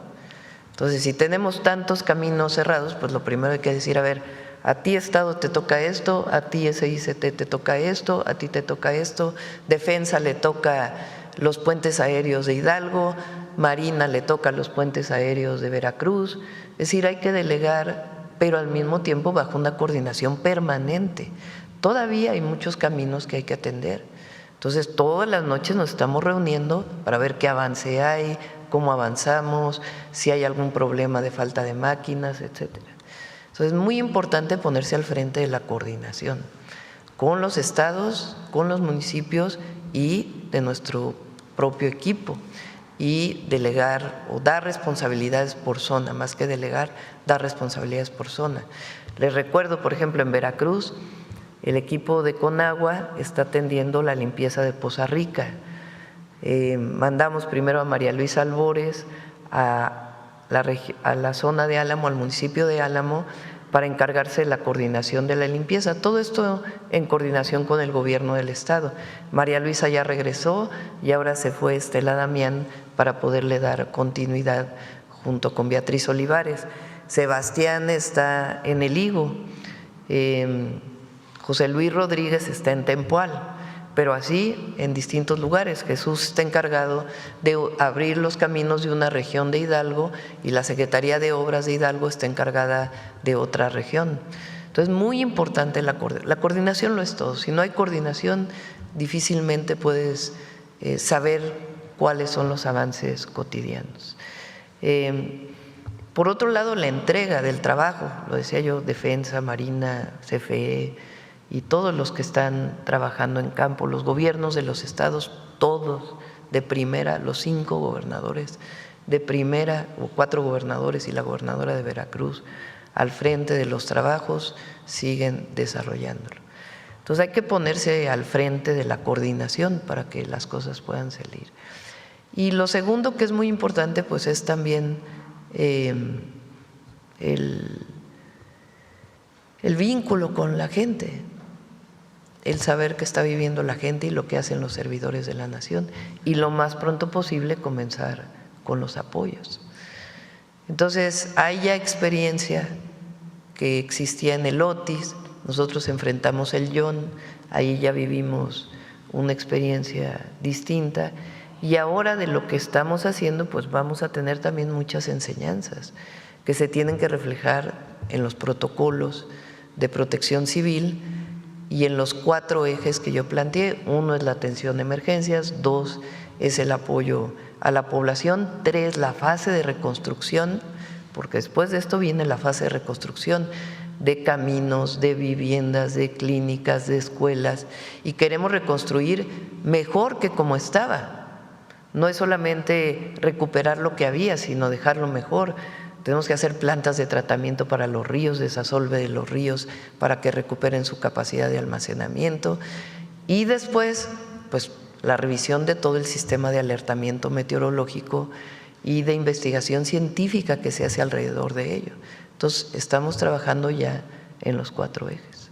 Presidenta, el entonces presidente Andrés Manuel López Obrador, en el inicio de su administración hablaba de separar el poder político, el poder económico del poder político. Señalaban algunos analistas, algunos opinólogos que eso iba a generar problemas, pero a su vez vemos este respaldo que da la iniciativa privada en este tipo de emergencias. ¿Qué conclusión sacar de estos hechos, presidente? Hay muchísimos empresarios que saben que ya el pasado quedó atrás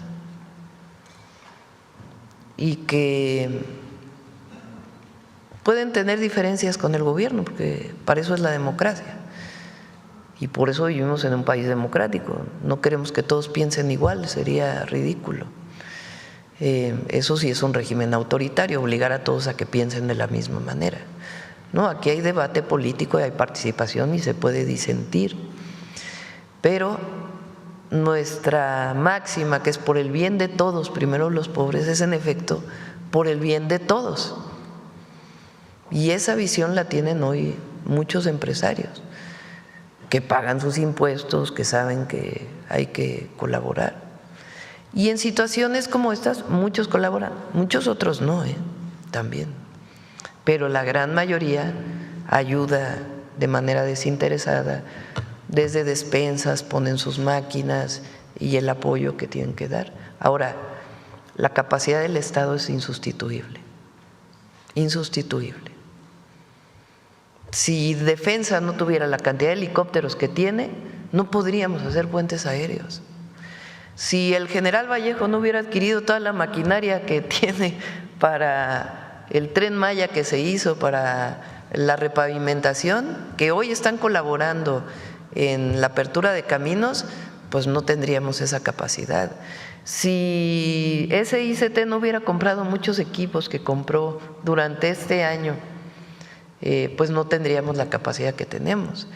Ahora incluso estamos revisando qué otros equipos tenemos que adquirir, por ejemplo, para el desasolve de ríos, porque está bien que haya contratación del gobierno privado, pero no podemos depender completamente de eso. Imagínense si CFE no tuviera 100 plantas de emergencia, 200, no sé cuántas tiene en este momento.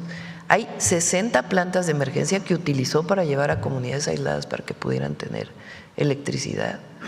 Imagínense si no tuviera esa capacidad, imagínense si CFE no tuviera postes almacenados para poder recuperarlos de manera inmediata y en un momento dijéramos, bueno, ¿y ahora cómo conseguimos los postes? No, pues a ver dónde los conseguimos y hay que comprarlos. Hay una reserva estratégica de despensas que tiene Defensa, que tiene Marina para atender de manera inmediata. Entonces, la capacidad de atención en las emergencias del Estado no se puede sustituir, incluso hay que fortalecerla. Y de ahí todo lo demás, lo que pueda aportar la iniciativa privada y las propias comunidades. Y justo en ese contexto que nos había comentado, ¿cómo va el apoyo de los particulares que nos había dicho? Sí, no sé si ya lo subieron a la… A ver, ponlo.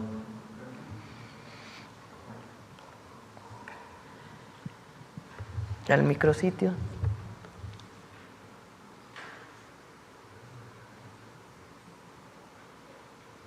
Ahí están, por ejemplo, los grupos empresariales, Fundación Carlos Slim, que fue lo que donó,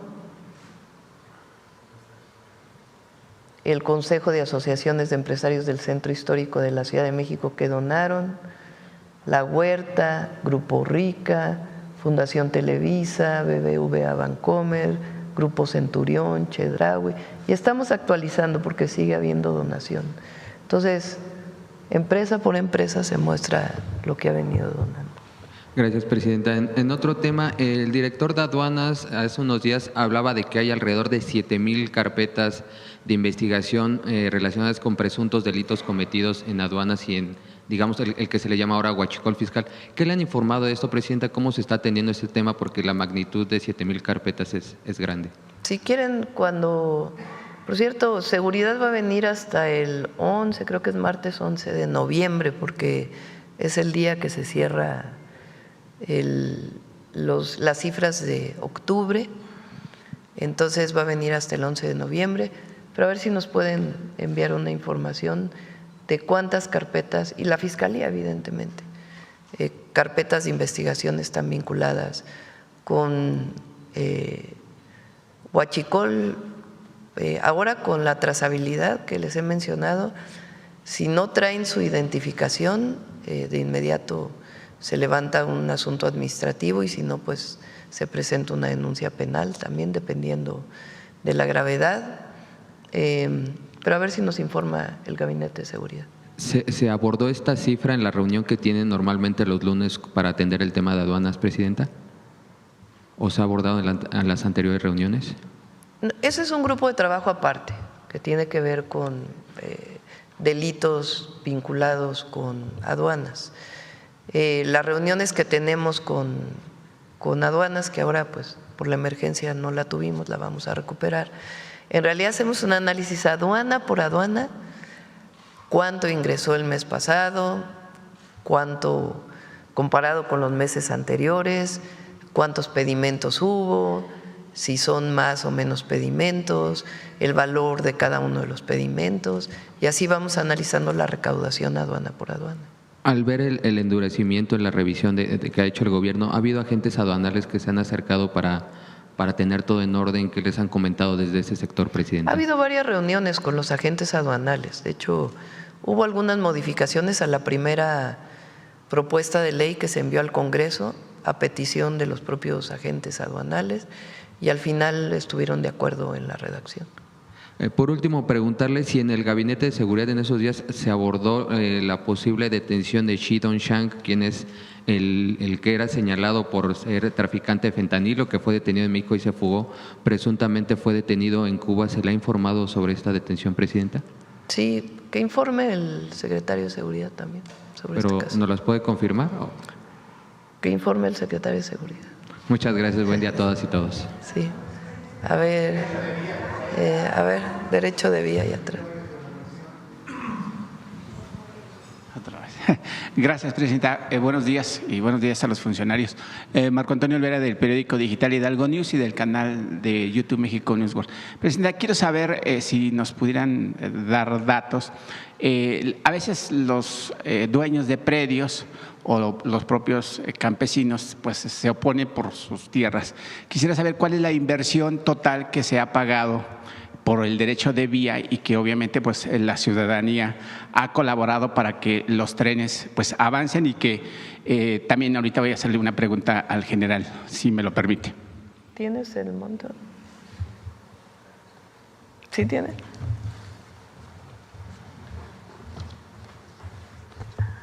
Hasta el día de hoy se han pagado 5,000 millones de pesos, tanto a pequeños propietarios como a ejidatarios, pero este dato se mueve incluso en el mismo día en función de los resultados y los acuerdos.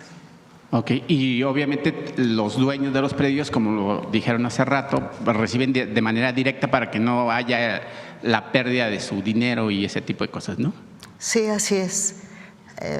Sí, así es. Por un tema de seguridad de las personas, no detallo el mecanismo, pero se hace eso una vez que se llega al acuerdo del precio, se establece ese mecanismo y ellos directamente van a cobrar.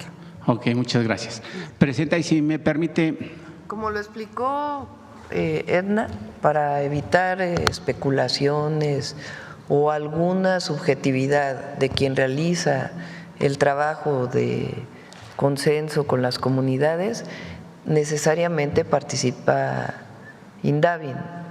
Ellos hacen avalúos de cuánto vale el metro cuadrado y no se puede pagar más de lo que establece el Indavin. Sí, Presidenta, si me permite una pregunta para el general Vallejo. Estamos haciendo un estudio en Hidalgo News sobre que va a reducir la inseguridad con respecto a la construcción de los trenes, porque obviamente pues ya no van a estar en los autobuses o en los microbuses y eso reducirá, según esto, hasta en un 20% la inseguridad de los ciudadanos que estén utilizando los trenes. No sé si ustedes están viendo esa reducción también de inseguridad por la construcción de los trenes, además de la ventaja que tendrá el país al pues construir estos trenes, que traerá una explosión económica importante, además de ahorita de la construcción con empleos directos e indirectos. ¿Quieren comentar? Es decir, el tren es mucho más seguro, claro, en muchos sentidos. Uno, en términos de accidentes viales, la México-Querétaro tiene muchos accidentes por la cantidad de transporte de carga que se mueve al mismo tiempo que el transporte de pasajeros y además la saturación. Entonces, esta medida tiene el objetivo de que la mayor parte de las personas que hoy usan su automóvil, o sea, incentivar a las personas, darles la oportunidad para que en vez de utilizar su automóvil, pues se suban al tren y lleguen a la Ciudad de México, sea en el recorrido largo o en los recorridos cortos. En el México-Querétaro pues es evidente. Eso ya representa una seguridad en términos de evitar accidentes y seguridad pues para las familias, para la persona que lo hace.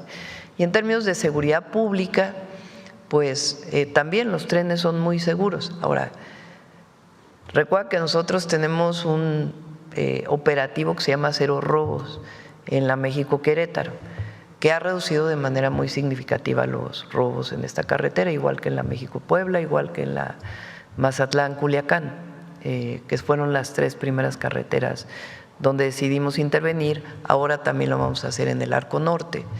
Entonces, obviamente no queremos que haya ningún asalto en la carretera, pero evidentemente el tren pues te da todas las condiciones de seguridad. Sí, Presidenta, rápido unas par de preguntas. Se ha manejado en diferentes medios de comunicación la forma en que operan las aduanas a cargo de personajes como Alex Tonatiuh Hernández, director general de investigación aduanera.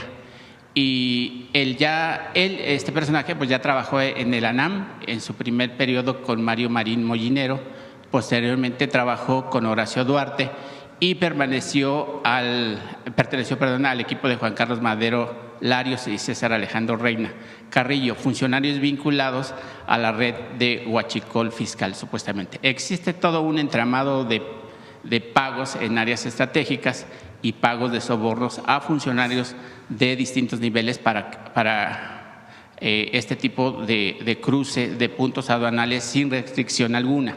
Ante la opinión pública se informa que los movimientos que están ocurriendo en las aduanas del país es una estrategia, como usted lo ha dicho, para aumentar la recaudación que le ha dejado muy buenos dividendos al país.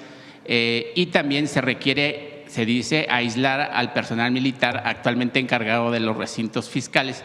Esto solo perjudica obviamente a los militares y genera un desprestigio hacia las Fuerzas ¿Pero Armadas. quién dice que se está aislando al personal Pues militar? se dice.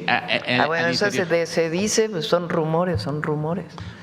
No se ha aislado al personal militar de ninguna de sus funciones en las aduanas, tanto de vigilancia que tienen como las aduanas terrestres están a cargo o de un militar retirado o de un militar en funciones. Y en el caso de las aduanas marítimas es la Secretaría de Marina. Ahora el director de aduanas pues es un civil, pero las responsabilidades están ahí, entonces no se ha aislado a ningún… Seguirá más bien lo que estamos buscando, que es muy importante y por eso es que las revisiones manuales que se hacen a partir de los semáforos, si el semáforo está en rojo, pues se hace una revisión visual, manual de los inspectores de aduanas o del propio SAT. Pues lo que estamos buscando es que la mayoría de las revisiones sean no intrusivas. ¿Qué quiere decir eso? Pues que haya un equipo de rayos X, de rayos gamma, que pueda visualizar qué es lo que hay en el contenido de un contenedor, para no tener, incluso se retrasa mucho los tiempos en las aduanas, pues por estas revisiones físicas que se están haciendo. Pero no es correcto eso de que se trabaje en equipo, como trabajamos en el gobierno, en equipo. Sí, Presidenta, gracias. Y ahora el caso de la muerte de 2 menores, que no voy a decir nombres, nada más voy a decir los iniciales, es AM, una bebé de tan solo 2 años, y J, el nombre de la chica de 15 años, quienes murieron en San Pedro Garza García debido a un incendio en su vivienda ocurrido a finales de julio del 2025, en donde el padre, un joven de 19 años, también murió a causa de las quemaduras. Las autoridades informaron que la causa del incendio fue un cortocircuito. Sin embargo, de acuerdo a conversiones de algunos vecinos, el incendio fue provocado por sujetos de grupos delincuenciales que operan en el municipio de San Pedro Garza García y que, según investigaciones que se han infiltrado en la Secretaría de Seguridad que dirige José Luis Curi, esto por represalias, ya que el joven no accedió a vender supuestamente estupefacientes. Recientemente se difundió un video en redes sociales donde encapuchados a plena luz del día subieron a una persona a un vehículo. Esto sucedió el pasado sábado 11 de octubre. Sobre esta información, el secretario Curi dijo que eran sus elementos los que habían realizado una detención, lo cual no parece lógico, ya que una corporación no utiliza vestidos, que no están vestidos de civil y encapuchados tampoco. Un medio de información logró entrevistar a uno de los detenidos, quien aseguró que se trataba de sicarios al servicio de esa secretaría, quienes violentaron y amenazaron ante el encargado del municipio. El problema de inseguridad en el municipio citado, Presidenta, pues sigue en aumento. ¿Cuál sería la intervención del gobierno federal pues para reducir estos actos que ya se viene anunciando y que organizada que azotaba el país? Le pedimos al Gabinete de Seguridad también que informe. Y por último, Presidenta, si me lo permite, el papel de las personas que forman parte del grupo de servidores de la Nación, que ahorita con la emergencia, pues ha sido un papel importante, que por cierto por ahí se quedaron varados unos integrantes de él. Se quedaron ¿qué día fue que la lluvia en Hidalgo? Hace 2 noches. Hace 2 días. Ajá. Llovió muy fuerte justo en la zona y se quedaron en una localidad. La gente los recibió, los resguardó en sus casas, pero ya están en una de las localidades más grandes y se les dio la oportunidad pues que regresaran a sus casas si así lo decidían o que siguieran trabajando. Y sobre ese tema, Presidente, los servidores de la Nación, pues en días recientes, la delegada regional del Bienestar en Puebla, Anayeli López Hernández, fue detenida con armas exclusivas del Ejército y con supuestas dosis de estupefacientes. Quisiéramos saber si es cierto o se ha rumorado, cuál es la posición de la delegada. Es falso. Ok, muchas gracias, presidenta. Gracias. Vamos a ver aquí. Ajá. Gracias, buenos días, presidenta. Saludarle a Aurora Castillejos del Sistema Público de Radiodifusión del Estado Mexicano, Canal 14. Preguntarle, presidenta, primero, ¿qué papel juegan estos proyectos férreos para impulsar la competitividad del país y también para impulsar el Plan México? Pues muy importantes. El transporte de carga y el transporte de pasajeros por tren es algo que está ocurriendo en todo el mundo. Digamos, la orientación. Hay países que mantuvieron sus trenes. Toda Europa mantuvo sus trenes. Los países, Japón, por ejemplo, pues tiene un desarrollo de trenes impresionante. Países asiáticos, China hoy pues está desarrollando muchísimo sus trenes como medio de transporte, tanto de carga como de pasajeros.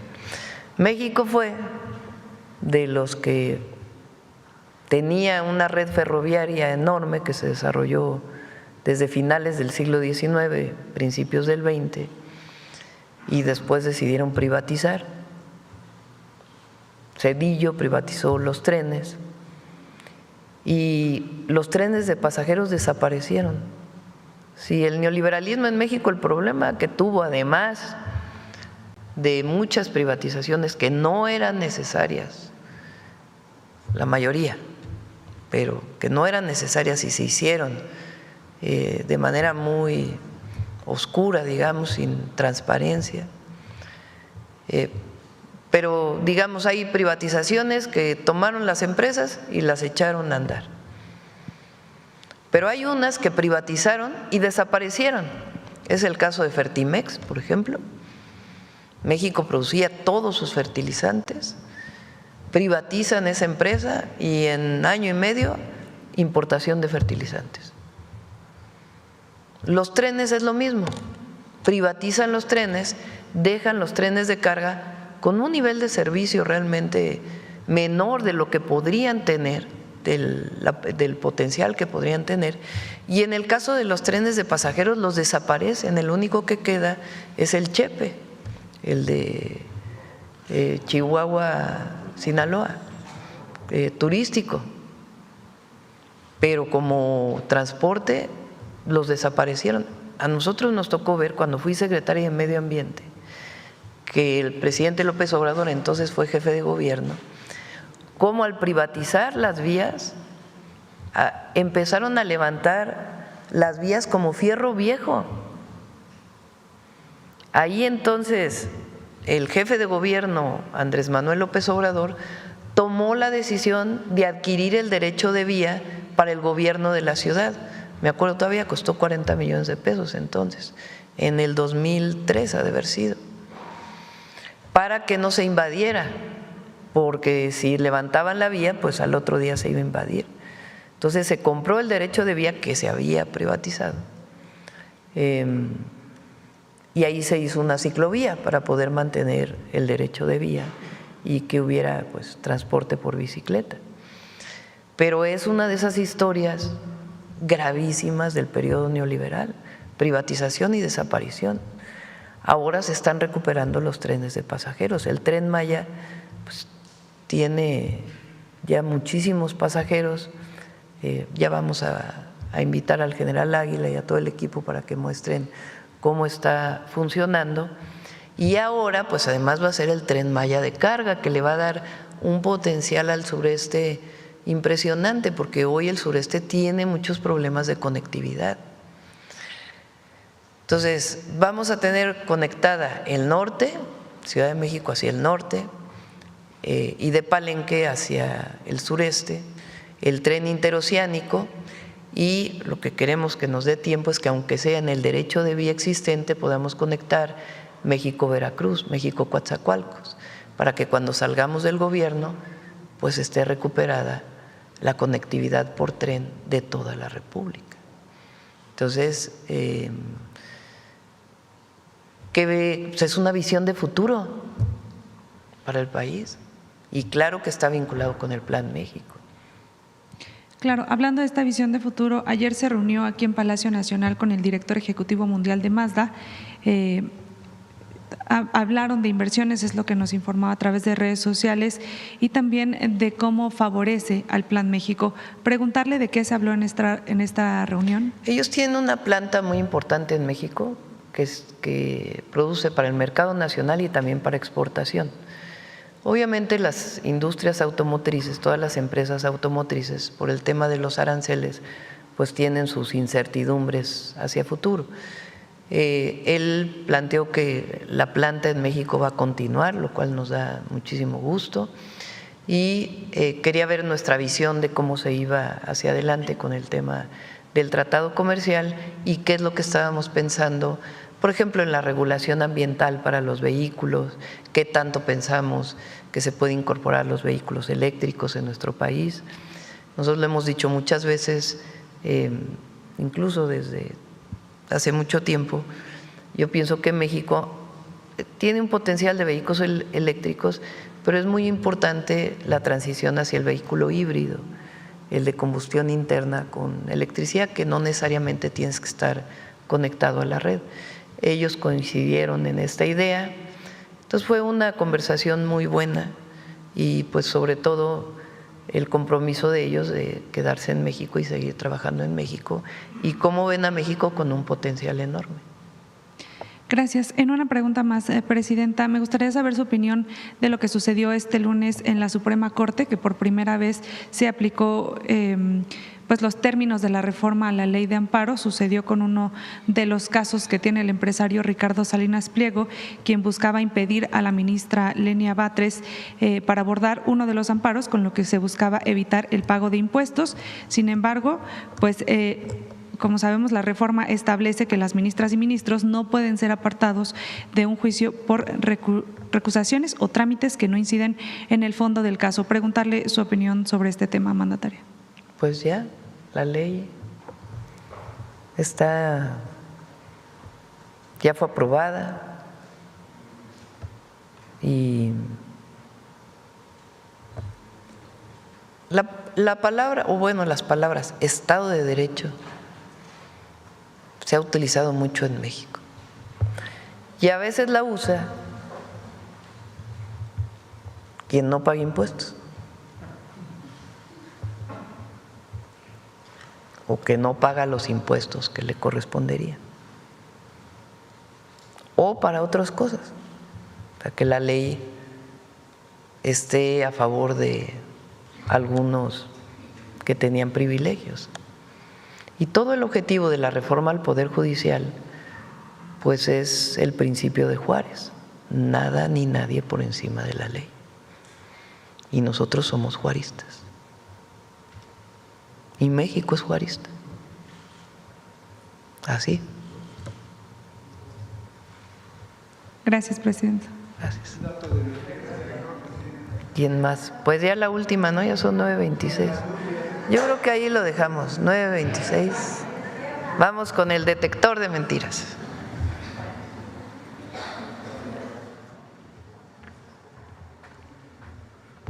Con su permiso, Presidenta, buenos días a todas y todos.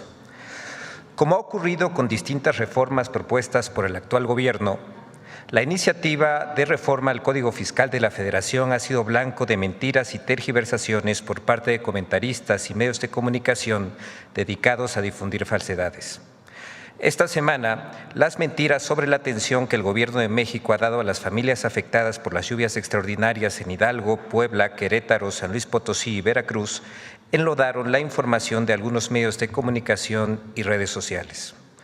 Por otro lado, diferentes creadores de contenido han hecho de TikTok un bastión para campañas de desinformación. Por eso hoy incluimos una sección dedicada a esta plataforma. Veamos el video del detector de mentiras.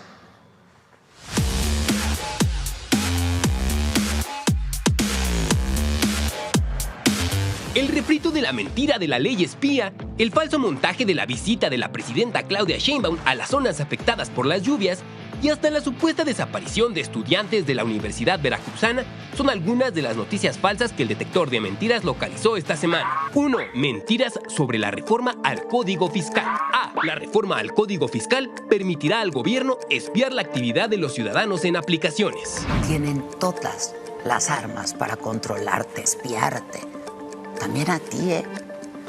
Y lo peor de todo es que no necesitan preguntarle a nadie. No necesitan simular nada. Ya saben quién eres, qué haces, qué sientes, qué hueles y qué ves. El régimen aprobó en el Congreso una ley para que pueda espiar en tiempo real nuestra vida privada sin necesidad de orden judicial. ¿Escuchó bien? Es una ley que obliga a las plataformas digitales y a las aplicaciones de paga a permitir que el gobierno tenga acceso a la información de los ciudadanos en tiempo real. ¡Mentira! La reforma al Código Fiscal no permite al gobierno de México espiar la actividad de las y los usuarios en aplicaciones. Solo propone establecer la obligación de los prestadores de los servicios digitales de permitir a las autoridades fiscales el acceso a la información relacionada con operaciones de servicios digitales que proporcionen. B. La reforma al Código Fiscal permite al SAT acceder a los datos personales de los usuarios de plataformas digitales. Más tarde, diputados de Morena y aliados aprobaron la reforma al Código Fiscal. Ahí establecieron medidas que significan espionaje digital para los ciudadanos. De entrada está que las plataformas digitales que brindan servicios estén dándole información en tiempo real al SAT. Pero no solo se trata de Marketplace. O sea, hasta Tinder.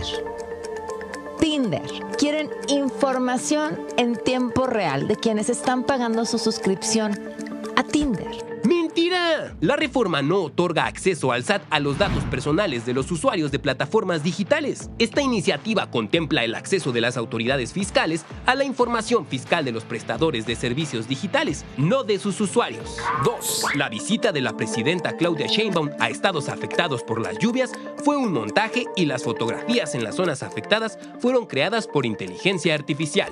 Esa foto que están viendo ustedes, que salió en todos los periódicos, es un montaje.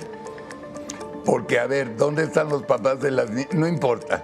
Es un montaje, no le crean. ¡Mentira! La presidenta Claudia Sheinbaum ha coordinado en territorio el trabajo de apoyo de más de 52,000 servidores públicos durante los recorridos a lo largo de varias comunidades en los 5 estados afectados por las lluvias, como es posible observar en videos y fotografías compartidas por el propio gobierno de México y por los habitantes de las zonas afectadas, así como en numerosos reportes periodísticos de diversos medios de comunicación. 3.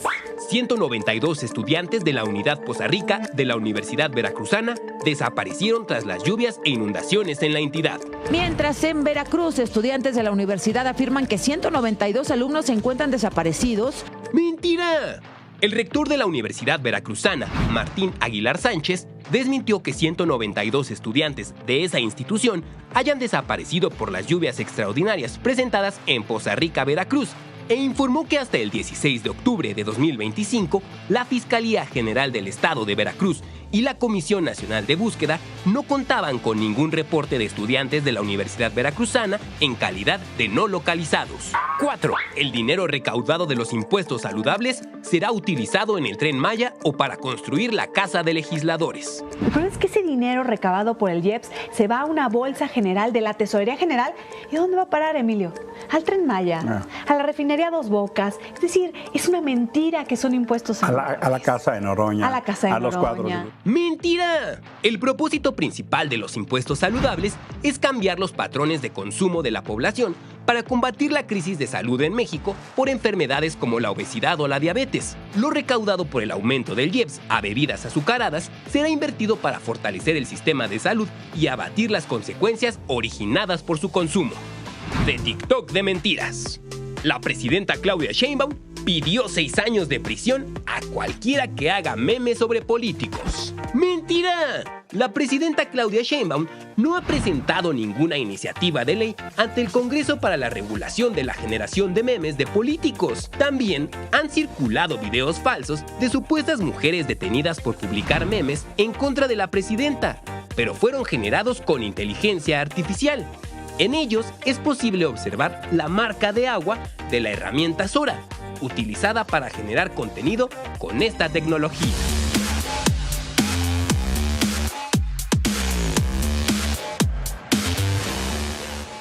Muchas gracias, Presidenta. Hasta luego.